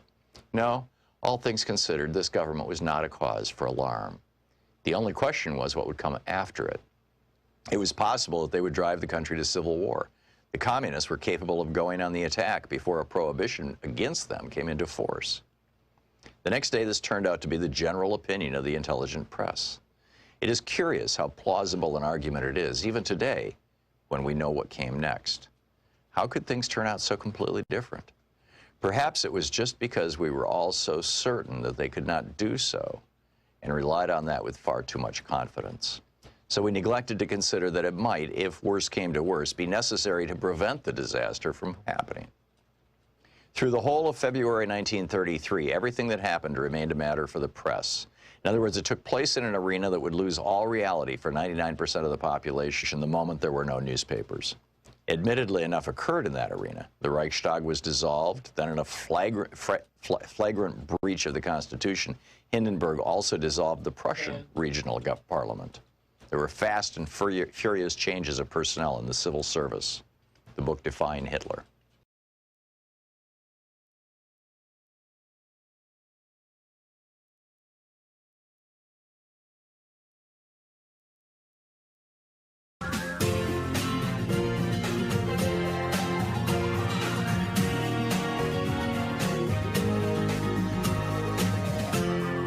This is the Thom Hartmann Program. Welcome back to the third hour of the program. Let's check in with our old buddy, Professor Richard Wolff, the economist, co-founder of democracyatwork.info, author of numerous books. His most recent, The Sickness is the System, When Capitalism Fails to Save Us from Pandemics or Itself, also now available as an ebook. Democracyatwork.info, rdwolff with 2fs.com, and Prof Wolff with 2fs over on Twitter. Professor Wolff, welcome back. We've got Omicron, staring down our throats. Mike, the county where I live, talking about, hey, make sure you've got a month's worth of groceries. People batten down the hatches. What is this going to do to the economy? What has Omicron or what has COVID done in the larger context to the economy? Are there historical parallels? People are making inflation parallels to the end of World War II, for example, with supply chain disruptions and whatnot. Give us the big picture here and then also the micro view of what we can expect over the next few months. Well, I'm going to try, Tom, but given the chaotic flow of news that is often contradictory, it is unusually difficult to say. Here are some things, though, to keep in mind. Every effort now being made by all the players in a capitalist economy that risk bringing a bad reputation upon them are trying to avoid that outcome by blaming COVID. Some of that is reasonable. A large part of it is not. It's really important to understand that. First of all, we had an economic crash that began in February of 2020, not long, but before the COVID pandemic hit us, which is usually dated March of that year, in other words, later. And so what we have here is a combination of both a public health disaster and an economic crash. The government of the United States and the people who run this country knew, should have known, probably did know, that both of these likelihoods could happen and that they could happen together, which would be a kind of worst-case scenario. But instead of preparing for that, they acted like it couldn't or wouldn't happen, and so we were unprepared for both of these disasters and doubly unprepared for their happening together. And it really traumatized the United States. I think everything from the massive number of people quitting their jobs to a strike wave of the dimensions we haven't seen for decades in this country, the divisions in our society, all of these things are symptoms of an accumulation of problems. Having said all that, and having said that we seem remarkably incapacitated. We can't deal with these problems. We weren't ready for COVID. We haven't coped with COVID very well. I remind everyone, we are 4.5% of the world's population in this country, and we have over 16% of the world's deaths. That is a lamentable failure, and my fear is that we're going to have a 2022 in which this Omicron item is going to bring everyone back to a horrible reconfrontation with the way it was for the last 2 years. Every effort will be made by our politically dysfunctional system to gain some sort of advantage, whether it is being against vaccine mandates or it's being against Build Back Better solutions, or it will be the excuse we don't need to do something because there's an inflation. I mean, when you look at the scale of the problems that this society has, now worsened by the inflation, now worsened by the supply chain disruptions, and by the way, those two things are literally causes of one another, you really have to wonder how the United States is going to ever get through a level of dysfunction combined with these threats to it. And one last point that has to be said. We did not share with the rest of the world the Pfizer and Moderna vaccines that were heavily paid for by the government in advance as well as promising to buy and pay for the vaccination of the United States' population. But by limiting to that, not sharing that with the rest of the world, not permitting other countries to produce by giving them the formulas, you have allowed huge portions of the world to go unvaccinated and therefore to be a place where new mutations, such as the Omicron we're now facing, can develop. And nothing is being done to basically alter this picture, which means that the frightening notion that we are still at the beginning of a sequence of these disasters makes a certain amount of sense. But it's a level of dysfunction, if I can conclude by answering your question of historical parallels. Yeah, I think there are. And the biggest one that we ought to be thinking about is that the feudal system of Europe never recovered from the pandemic called the Black Death or the bubonic plague back in the 13th and 14th century. It took a few more hundred years for the system to finally collapse, but it never recovered from the shock and the disruption, which in nowadays you would call disrupted supply chains and inflations, which is what they had then too. That should give us pause about whether we are confronted with a threat to the economic system we live in, and that we are not beginning to come up with a bevy of tools needed to confront a threat that big. And having now seen Senator Manchin shoot down the little modest effort that the Build Back Better had become,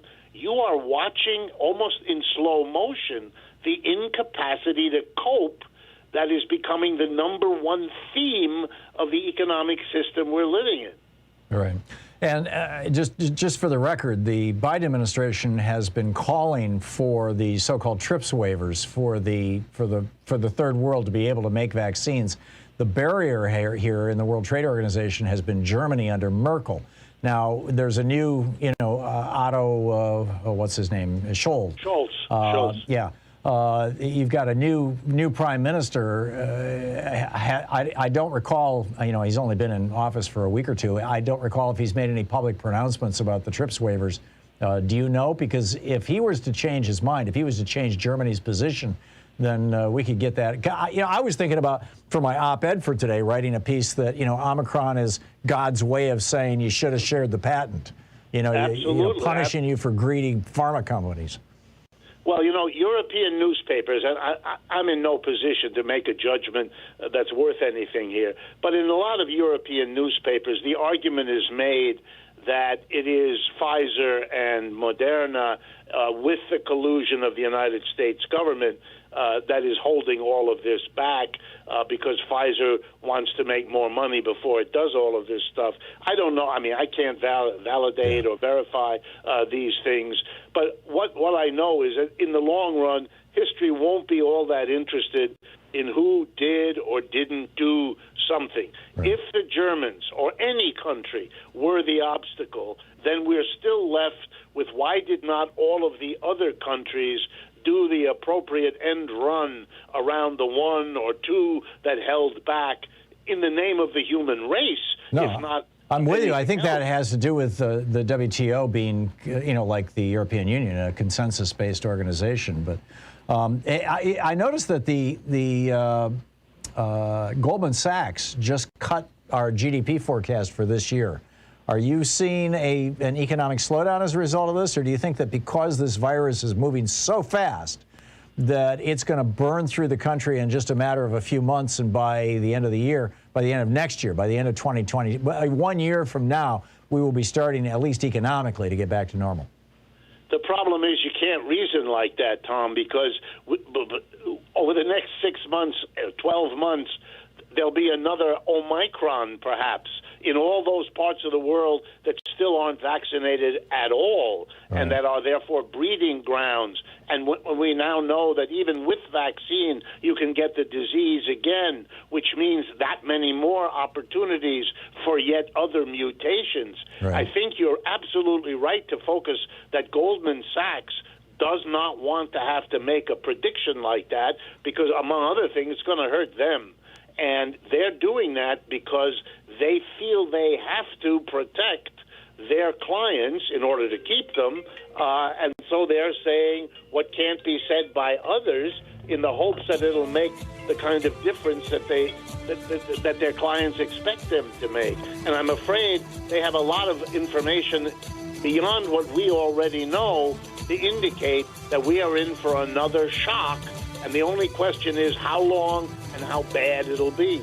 Yeah, it makes perfect sense. Professor Wolff, thank you so much. It's great talking with you, as always. You too, and best of the holidays to you. Thank you. Happy holidays to you too, sir. This is the Thom Hartmann Program. It's 16 minutes past the hour. Back with more of the news of the day and your calls in just a moment.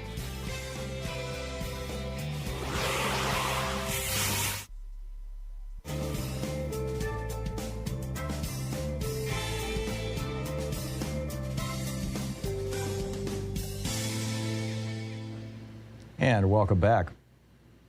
Let's see here. Rob in Mesa, Arizona. Hey, Rob, what's up? Hey, a couple of things. I wanted to comment on the voter registration, but I also wanted to say something about, well, I'll just stick with the voter registration. Thank you. We asked people to just pick one topic, so I appreciate you doing that. Yeah, so I originally called about that. And the one thing I wanted to say is that you had an earlier caller saying, well, we should verify all the people who are registered. Now, he's probably assuming that there's fake registrations being counted as votes, which I don't believe. But Republicans being who they are, I think they're setting up for chaos because the whole audit we had here in Arizona with the ninjas, they basically, under Baranovich, our Attorney General, Baranovich, he basically let the biggest cybersecurity on election in the largest county, Maricopa, happen right under his nose.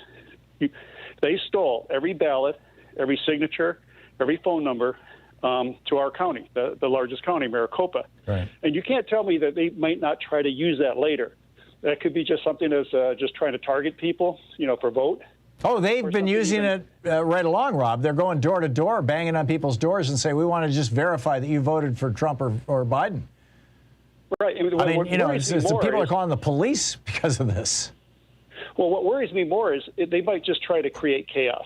Oh, what if they start will. registering those names and numbers in other databases, or try to register and just say, look, see how much fraud there is? Now, I know, everything gets caught. Nobody has tried anything has gotten caught. Every time Republicans lose an election, they try to audit and they find nothing every time. There are checks and balances in place. They don't know that.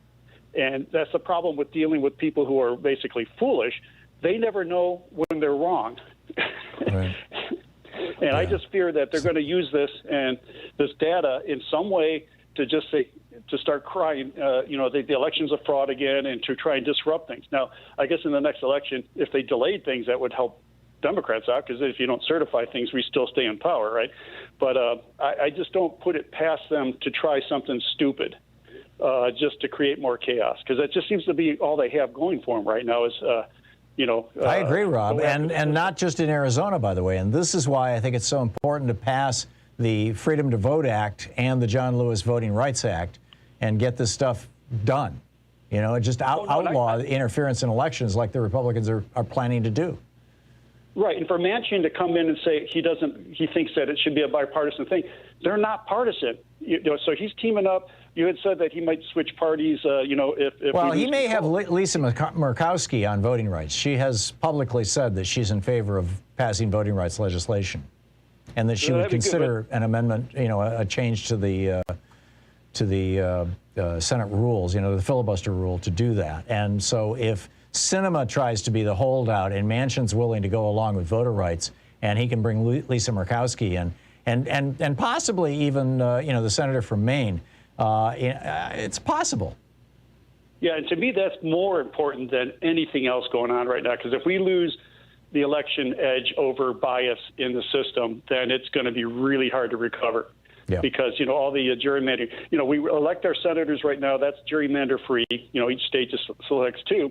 But Manchin is the example of why you don't need the gerrymander anymore, because he represents 1.7 million people in West Virginia, and somehow he's blocking all sorts of legislation for the rest of this country. Right. So it's already built in. We don't need a gerrymandering not gerrymandering, but the.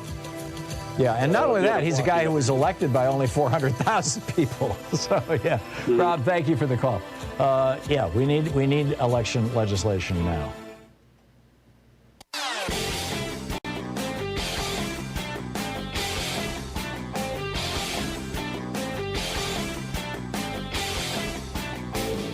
Our 1 hour free podcast recaps our show, and it's available wherever fine podcasts are found. And we have the full 3 hour podcast available over at thomhartmann.com if you want to really support our program. So there's this group in Stockholm, Sweden. It's called the International Institute for Democracy and Electoral Assistance.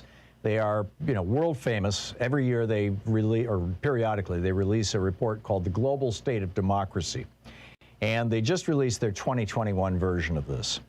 And in this, they point out that the world is becoming more authoritarian, I'm quoting from their report, as non-democratic regimes become even more brazen in their repression, and many democratic governments suffer from backsliding by adopting their tactics of restricting free speech and weakening the rule of law.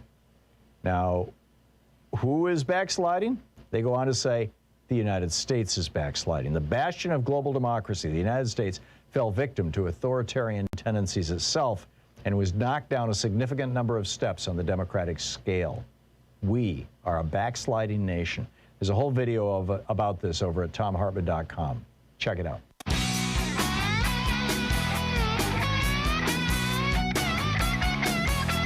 And welcome back. Thom Hartmann here with you. This is just insane. Joe Manchin privately apparently didn't realize that this would get out. And he was asked, his office is declining to comment on this. Manchin told colleagues he believes that Americans would fraudulently use the proposed paid sick leave policy, specifically saying people would feign being sick and go on hunting trips.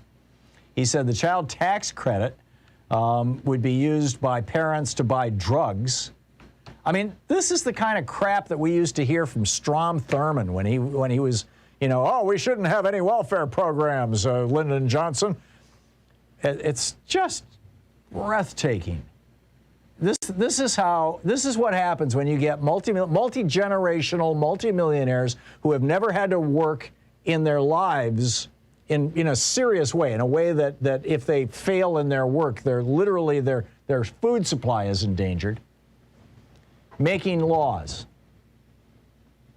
It's an argument for average people in the Senate rather than millionaires and multimillionaires. It's just mind-boggling. Anyhow, Keith in Burlington, Washington. Hey, Keith, what's on your mind today? Hey, Tom, long-time listener, first-time caller. Well, thank you, Keith. What's up? Talk about the COVID. Wow. Kind of emotional. I'm listening. Yeah. Well, let's see if I can compose myself. About a month ago, my brother, he's 55, he ends up in the hospital up here in Mount Vernon, Washington, full-blown COVID. So he gets out 2 weeks later. So then his coworker, who I used to work with, he's in there now, and his father-in-law, mother-in-law. It's nuts because they're anti-vaxxers. Oh no! So you've got four anti-vaxxers that you're close to who are near death or have experiencing terrible COVID. Yeah. Wow. Well, my brother got out about a week ago, and he's at home. Is he changing his oxygen? I'm sorry. Go ahead. Full-time oxygen. So the scary thing is his wife, she won't get vaccinated. She's an anti-vaxxer. Oh, my God. He's at home, and now it's affecting their relationship. Yeah. Yeah, because he did a 180. He thought it was all BS. And so on Christmas Eve, my sister, her companion are total anti-vaxxers. plus my older brother and his wife, total anti-vaxxers and anti-maskers, maskholes, as you put it, and I love that term. And my mom's 78. She got vaccinated twice. I've been vaccinated twice by the Pfizer, and I ain't going over there. And no, and you got to get your booster, Keith. Oh, I will in June. Yeah. That's when it's due. But, so you just my got your second shot. Yeah. Yeah, exactly. About a week ago. And my mom, she wants to go over there. She's 78 because she wants to see all the grandkids and everything. And I said, hey, just because you got vaccinated twice, and she's due for her booster, I think in March. Right. I said, you think that you're immune from this stuff? I think they're letting people get boosters in as little as 3 months. I may be wrong on that, but you should check, Keith. Okay. But I'm so sorry to hear that. Are you going to be able to negotiate a Zoom Christmas with everybody? I don't know. We're not really talking because the division in our family is just nuts. That's so sad. Keith, my heart goes out. I lay this all feet of Donald Trump. I'm with you. I'm with you. Keith, I wish you the very best. I really do. And I'm so sorry to hear this story. Thank you for the call, and thanks for sharing it with everybody. It's an important story to share. Thank you, Keith. You're listening to the Thom Hartmann Program. Call 202-808-9925. So how's it working out in your family? We'll be back right after this break with your calls.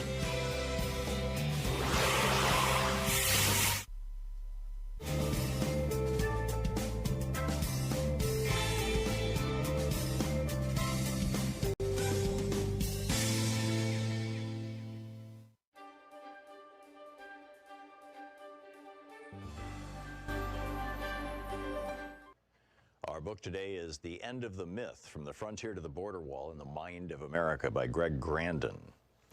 And this is from Chapter 1, entitled All That Space.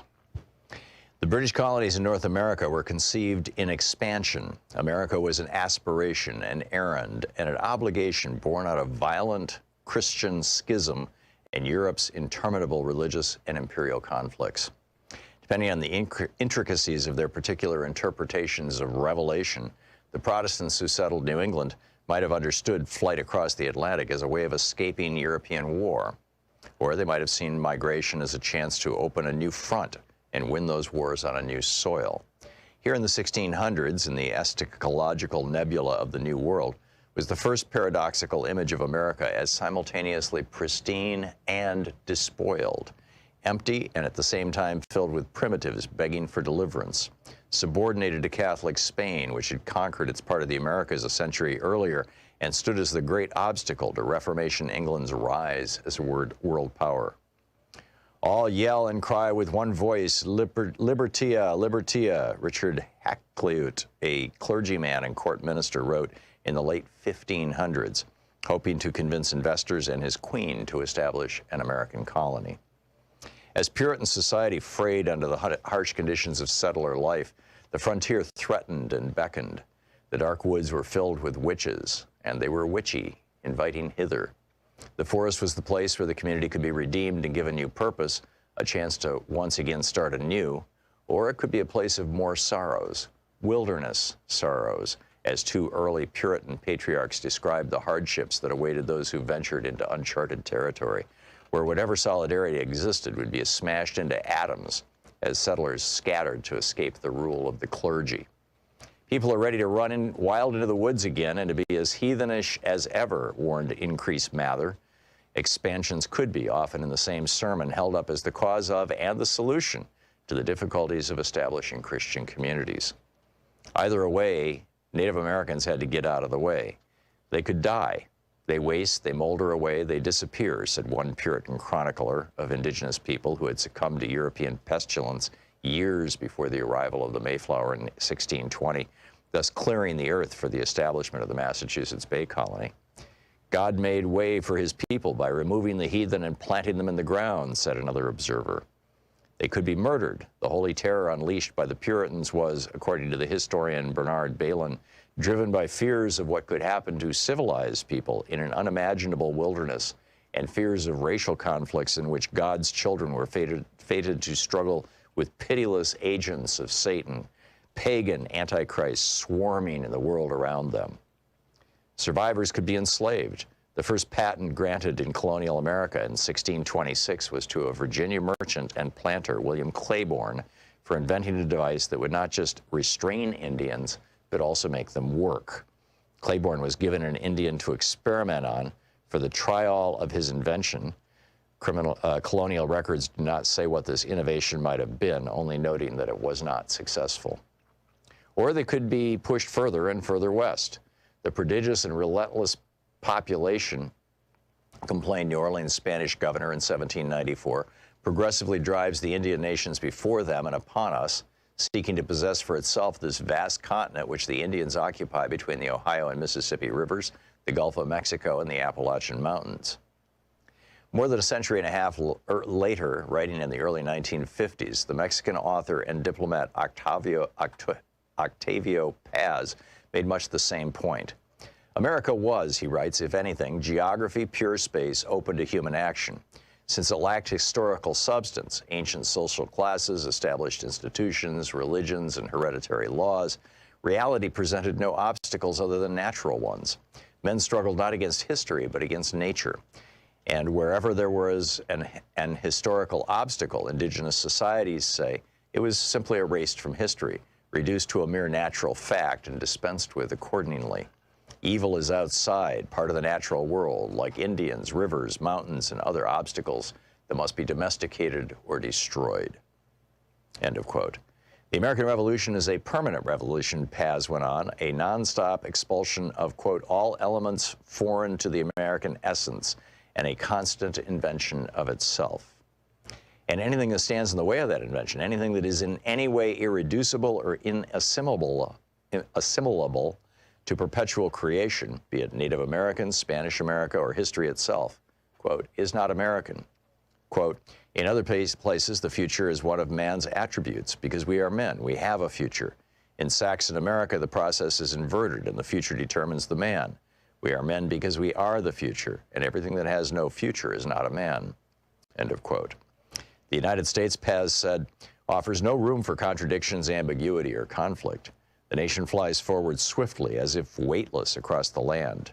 Trying to stop North Americans moving west, Stephen Austin, the founder of Texas, said over a century earlier, was like trying to stop the Mississippi with a dam of straw.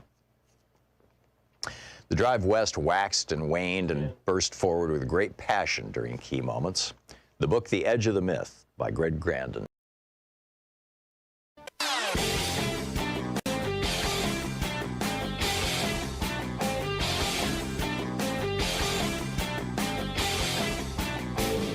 Change starts with you. You can be calling your Democratic or Republican representatives to let them know what you think by calling 202-224-3121. It's the Capitol switchboard. It'll get you right through to them.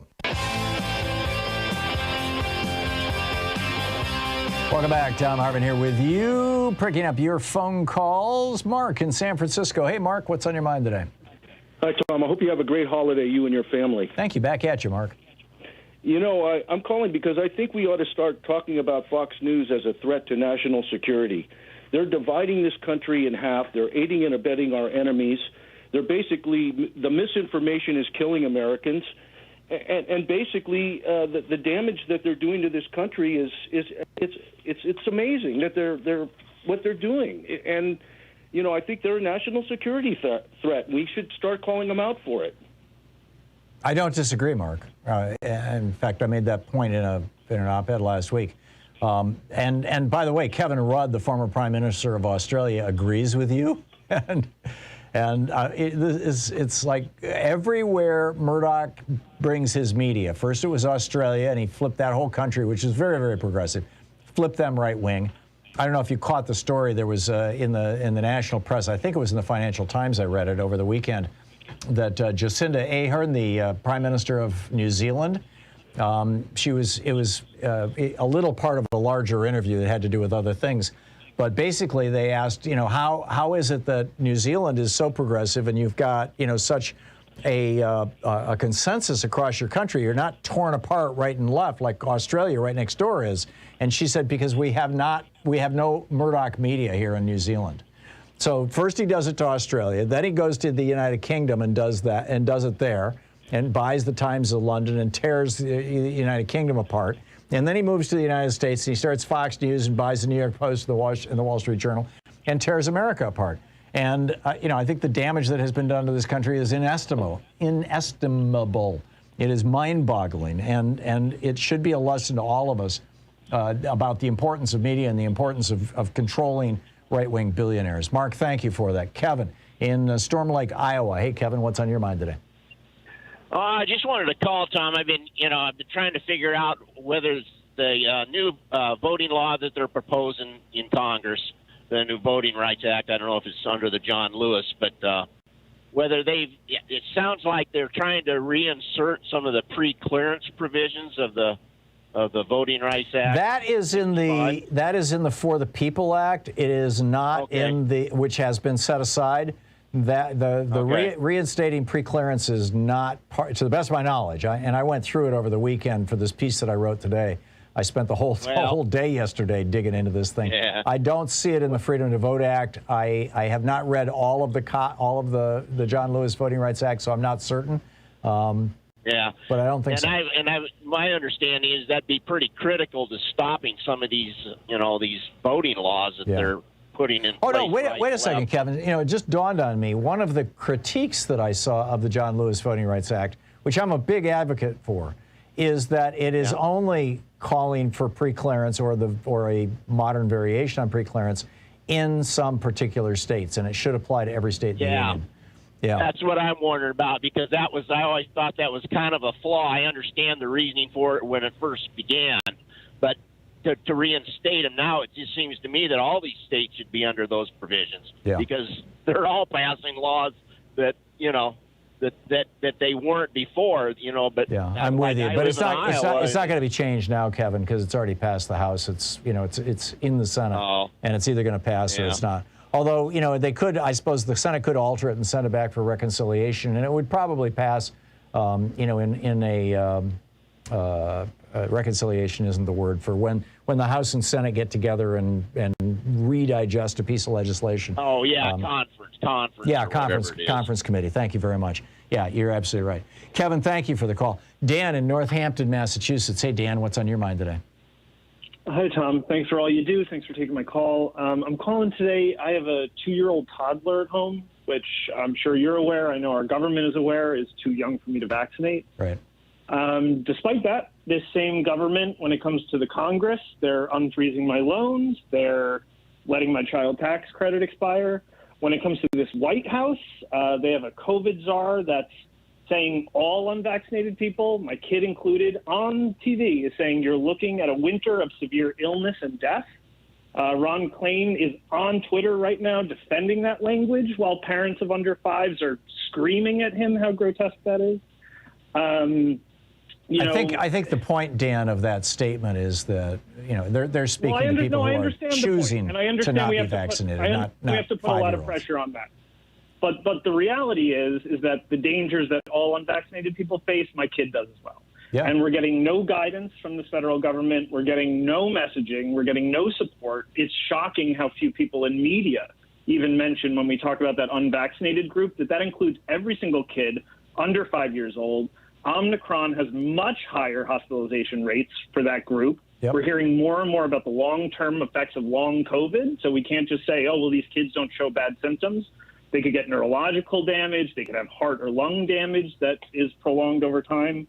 And what's really crazy to me is that all of us young parents and very young kids in the millennial generation, we already had the lowest relative generational wealth in a century. Yep. And, everybody in the Democratic Party at least ran every single election on the fact that we didn't even have $500 in the bank. I'm going to be on the hook for an extra $1,000 starting next year because of the inaction of this Congress and the fact that they're acting like we've reopened, even though my family and the millions of families like us don't have the privilege to reopen, don't have the privilege to vaccinate our kids. Yep. They've been milking what little savings my family had. we're not that well off, but we're better off than most people. So we're burning through the money we were going to spend on a house, which means we're not going to have any assets when this thing is all over. I don't know how they expect most people and can't get childcare right now and can't return to their careers because we did so much to protect the older Americans in this country. Now we're saddled with kids who are unimmunized. And I tell you, the entire political system, the entire Democratic Party, state reps, media, everybody wants to pretend like we don't exist, our kids don't exist. I have never felt so abandoned. I have never felt so betrayed. Frankly, when under 45-year-olds were supporting Bernie Sanders and saying that we feared Joe Biden, this was our greatest fear. And it is shocking to me. The guy just doesn't Dan, realize that let's just specify a couple pieces of reality here. First of all, Pfizer was testing their vaccine on 2- to 5-year-olds. I understand your concerns. I spent the weekend with my 1-year-old and 3-year-old grandchildren. I'm real aware of these issues. And Pfizer has been running trials now for 6 months on 2- to 5-year-olds on the vaccines. And what they announced last week, the Biden administration fully expected that last week or the week before that they would be announcing that we can drop the age to 2 years old. And instead, what Pfizer announced was that they weren't getting enough of an immune response from kids. And so now they're starting phase 2 or 3 trials on a booster for those kids that they tried out the 1 and 2 doses. So they're working on that. But that's not a political issue. That's a scientific issue. You know, I get your frustration. I share your frustration. I want my 3-year-old grandson to be vaccinated. I'm totally with you. I would only say the only reason I put that in the political realm is just to emphasize these people know. When I call my senator, when I call my congressman, they know that every kid under 5 can't be vaccinated. Of course. And yet they're telling me, I got to go out, I got to go back into the workforce, I got to bring this Omicron home and get my kid just so I can make enough money to pay off my loans, just to make up for the money that we're going to lose on this child tax I get it, Dan. And if you want to, I call senators. I get it. You're upset, and I'm upset too. I'm scared. I'm scared, Tom. I'm so scared. Well, I get that too, Dan. And there have been times in my life when I was very close to where what you're talking about. Louise and I living in a trailer in the woods in New Hampshire, but when we were early on in our marriage, but. The political piece of this should have been solved with Build Back Better. It really should have been solved. And Joe Manchin and Kyrsten Sinema are eating at this. And this, I can't see this or say that this is a problem of, quote, the Democratic Party. It's a problem of a Senate. No, it's the Democratic caucus. It is a problem of a United States Senate where 40 senators who represent 24% of the U.S. population can prevent anything from happening with the filibuster. And Joe Manchin, frankly, Virginia right across the way has 4 times the population. We should only have 1 Virginia in this country. Or split New York State into 2 and split California into 3 and Texas into 3. There's all kinds of things we can do. But the point is, Dan, that it isn't that a bunch of Democrats sat around and said, hey, let's figure out a way to screw millennials. It's that we've got a system that gives inordinate levels of power to right-wing billionaires and big corporations. And they are calling the tune for the entire Republican Party and for Kyrsten Sinema and Joe Manchin. But then where is the student loan freeze element? Because they're unfreezing it. That's the White House. That's Joe Biden. No, that is not. That is legislation. Well, you're right. You're absolutely right, Dan. Joe Biden could do something about a piece of student loans. He could forgive. But thank you for putting me on the air, Tom. You're welcome, Dan. You're the best. He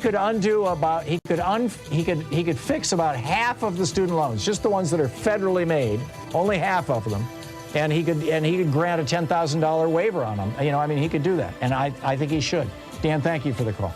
We'll be back. You're listening to Thom Hartmann. Visit ThomHartmann.com for audio and video archives. It's crazy out there, and it's, well, I'll leave it at that. It's 45 minutes past the hour.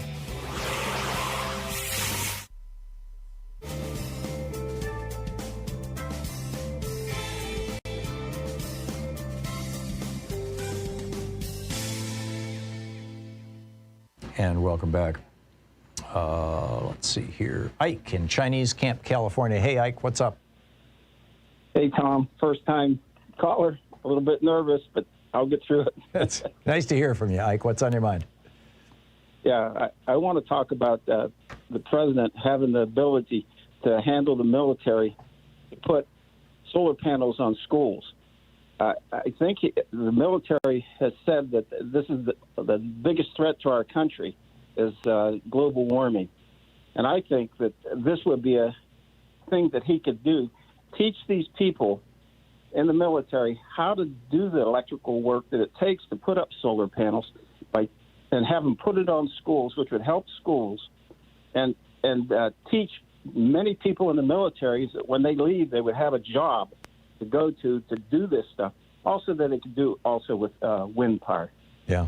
Is that possible? I think it's very possible, Ike, and you'll recall part of Build Back Better was Joe Biden electrifying the entire fleet of federal vehicles, and right. You know, that's a huge step forward. You also have federal buildings all over the United States that could have solar panels put on them. I mean, there's a lot that could be done. The problem that we have is that because the Supreme Court legalized the bribery of politicians, the entire Republican Party has sold itself out to a bunch of right-wing petro-billionaires and a handful of industries, principally pharmaceutical, insurance, oil, and banking, and a large handful of Democrats have done the same thing. They've said, "Oh, sure, yeah, we'll take your money, yes," and they're fighting any kind of forward progress on this. And I lay all of this, most of this, at the feet of the United States Supreme Court for legalizing political bribery in the United States. It's absolutely insane. But you're onto something, Ike, and it's a good one, and I appreciate your call. Thank you very much. Tom in Meadville, Pennsylvania. Hey, Tom, what's up? Hey, Tom. Congrats on the success of the show. Thank you. Absolutely. So my question is, you were mentioning Fox News and what they're doing to this country. Have you ever heard of TFLN News, or also known as Teflon News, and what they're doing on like Facebook and YouTube, really bringing joy to people who are watching it? I have not, Tom, and therefore I'm not going to let you run an ad for somebody that I don't know anything about on my show. Alan in Bakersfield, California. Hey, Alan, what's on your mind? Hi, Tom. First-time caller. I had an idea that possibly, well, it seems so obvious to me that perhaps it's already been talked about, but I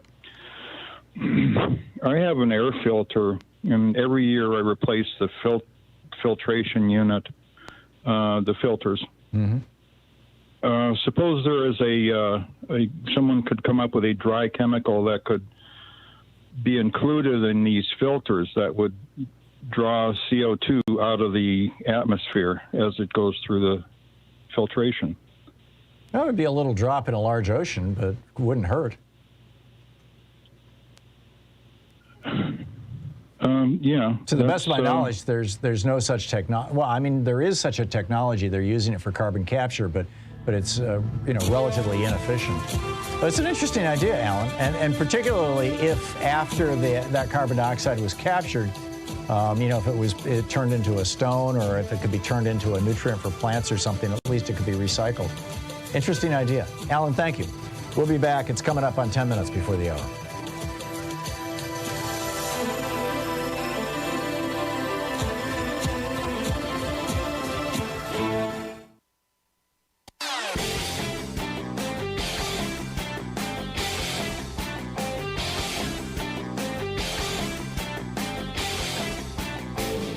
Share the Thom Hartmann program with your friends. We're available on SiriusXM, Free Speech TV, Pacifica, commercial stations nationwide, YouTube, Twitter, Facebook, on the Thom Hartmann app, and you can even tell your smart speaker to listen to the Thom Hartmann program. 10 minutes before the hour, welcome back. Terrence in St. Louis, Missouri. Hey, Terrence, thanks for listening on SiriusXM. What's up? Hey, how you doing, Tom? Good. Hey, I know we were talking about Joe Manchin and everything, and I wanted to share something, it's going to be a little different. There's this guy, I work at a rec center, and there's this guy, older white guy, conservative, and we normally had Wonder Bread. They would come and give us their food that was going to expire a day or two before, and they would drop it off at the rec center. Well, I'm African American. Most of the guys were African American basketball players that Wonder Bread, the white guy, would bring to us, and our custodian took all of the snacks, potato chips and stuff, and he put it in the back room. And so some of the guys came and they was like, "Hey, Mr. Coleman, where's all the food that Wonder Bread brought?" And I was like, "Hey, I don't know." So I asked Tom, make a long story short, I said, "Tom, where'd the food go?" Well, he hid it. And he just didn't want them to have it. All right, am I guessing this is a metaphor for something larger? And it is. I believe, and a lot of people that I deal with in the black community, we just believe a lot of old white conservatives just simply don't want people to have stuff. They don't want them to be happy. And Joe Manchin has come up with, he took the unemployment down from 400 to 300. He always has something to say about it. He said he didn't want people to get some of that stimulus money because he felt that they were going to be entitled. I mean, but a lot of times they hide behind reasons. I don't want my tax money to be spent. Yeah. They should get off their tail. But the bottom line is some people, a lot of white old conservatives, just don't want people to have things. Let me tell you where it started, Terrence. I mean, aside from the whole 400 years of slavery backstory, back in 1951, America was becoming a much more progressive nation. We were actually leading the world at that time. I mean, right now it's Scandinavia that's leading the world in terms of social democracy. We were leading the world. Our middle class was growing in wealth and in income faster than the top 1%, which is something that had never happened in the history of the United States in 1951. And this is the result of FDR and the New Deal and all these programs that FDR put into place. And in 1951, a guy named Russell Kirk, a white guy, published a book called The Conservative Mind. And in this book, Kirk said, if the middle class of America, the working class of America, continues to get more and more wage increases because they got such good unions, if they continue making more and more money and they continue getting wealthier and wealthier, there's going to be three primary results. Number one, racial minorities are going to start demanding equality with white people. Number two, women are going to say, I don't want to be in the kitchen and the bedroom anymore. I want to be in the workplace. And number three, our children are going to start defying us. When he published that book, it was called The Conservative Mind in 1951, it electrified a small number of people. William F. Buckley read it, and it was his epiphany. And he writes about this in his book, Man and God at Yale. Barry Goldwater read that book and said, oh my God, this is the solution to everything. And so this small band of conservatives in the 1950s and the early 1960s got together and said, we've got to stop the working class from getting richer and richer and richer, because if they continue getting richer, the minorities are going to demand rights, women are going to demand rights, and children are going to stop. Young people are going to stop paying attention to the wisdom of their elders. They were largely laughed at, these conservatives. They were ridiculed. William F. Buckley got shunted off to an obscure show on public television. But then came the 1960s. And in 1961, the birth control pill was legalized. By 1965, it was in wide use. 65, 66, 67 kicked off the women's movement. Number one. Number two is starting in the early 60s in a big way. The media started giving positive coverage to Martin Luther King and other civil rights leaders. And in the later 60s and in the early 70s, you had a series of police killings of unarmed black men that led to riots and burning cities. So you had literally, you had women demanding rights, you had black people demanding rights and saying, stop killing us. And then the war in Vietnam, you had young people burning their draft cards. Women are burning their bras, and black people are burning cities. And at that point in the 1960s, the entire conservative movement looked back at Russell Kirk's book and said, holy crap, he was right. And so when Ronald Reagan came into office in 1980, his mandate, his job, and this is defined in the Powell memo. These people make no secret of this, Terrence. You can easily find this. His job was to strip the wealth from the American middle class, to put racial minorities, women, and young people back in their place and put white men back in charge of this country. And he did it to a large extent. We saw a reversal in the increase in wealth and income for the bottom 90% that started in 1981 when Reagan became president, and it continues to this day. So, number one. Number two, you saw the reversal of the rights of people. For example, workplace rights, unionization. When Reagan came into office, a third of America had a good union job. People were not afraid to picket. They were not afraid to defy their employers. They were not afraid to demand economic justice. Now you're down to 6% of the population in the private sector has a union job. So people are terrified. I mean, look at the Kellogg strike. Now they're replacing the strikers. Those people are just devastated. Yeah. They've lost their health care. Winter is coming. I mean, it's just terrible. So this is what's going on. Terrence, I'm sorry. I'm flat out of time. I would love to continue the conversation. Okay. But, thank you for bringing that up, because that's what's going on. This is the conservative movement that we are looking at right now. And it started in 1951 with that book in a large way. Terrence, I got to run, but thank you. Thanks so much for being with us today. We'll be back tomorrow, same time, same place. In the meantime, don't forget, democracy is not a spectator sport. It requires all of us, and that includes you. So get out there, get active, tag, you're it. We'll see you tomorrow.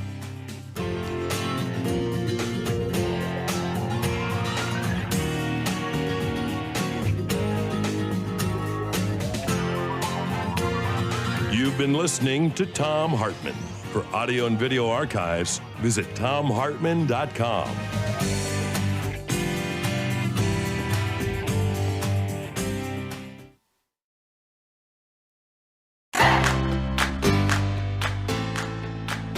These companies support the Thom Hartmann program. They are HelloFresh, the #1 meal kit delivery service. More info at hellofresh.com, code TOM. CB Distillery, CBD for sleep and pain relief. More info is available at cbdistillery.com, code TOM. Ground News, a well-rounded perspective for news readers. More info at ground.news/Tom. Angie, for any project on your to-do list. More info at Angie.com. Dinovite, a whole food supplement for your pet's immune system. More info at Dinovite.com. And ExpressVPN, the VPN that just works. More information at expressvpn.com/Tom.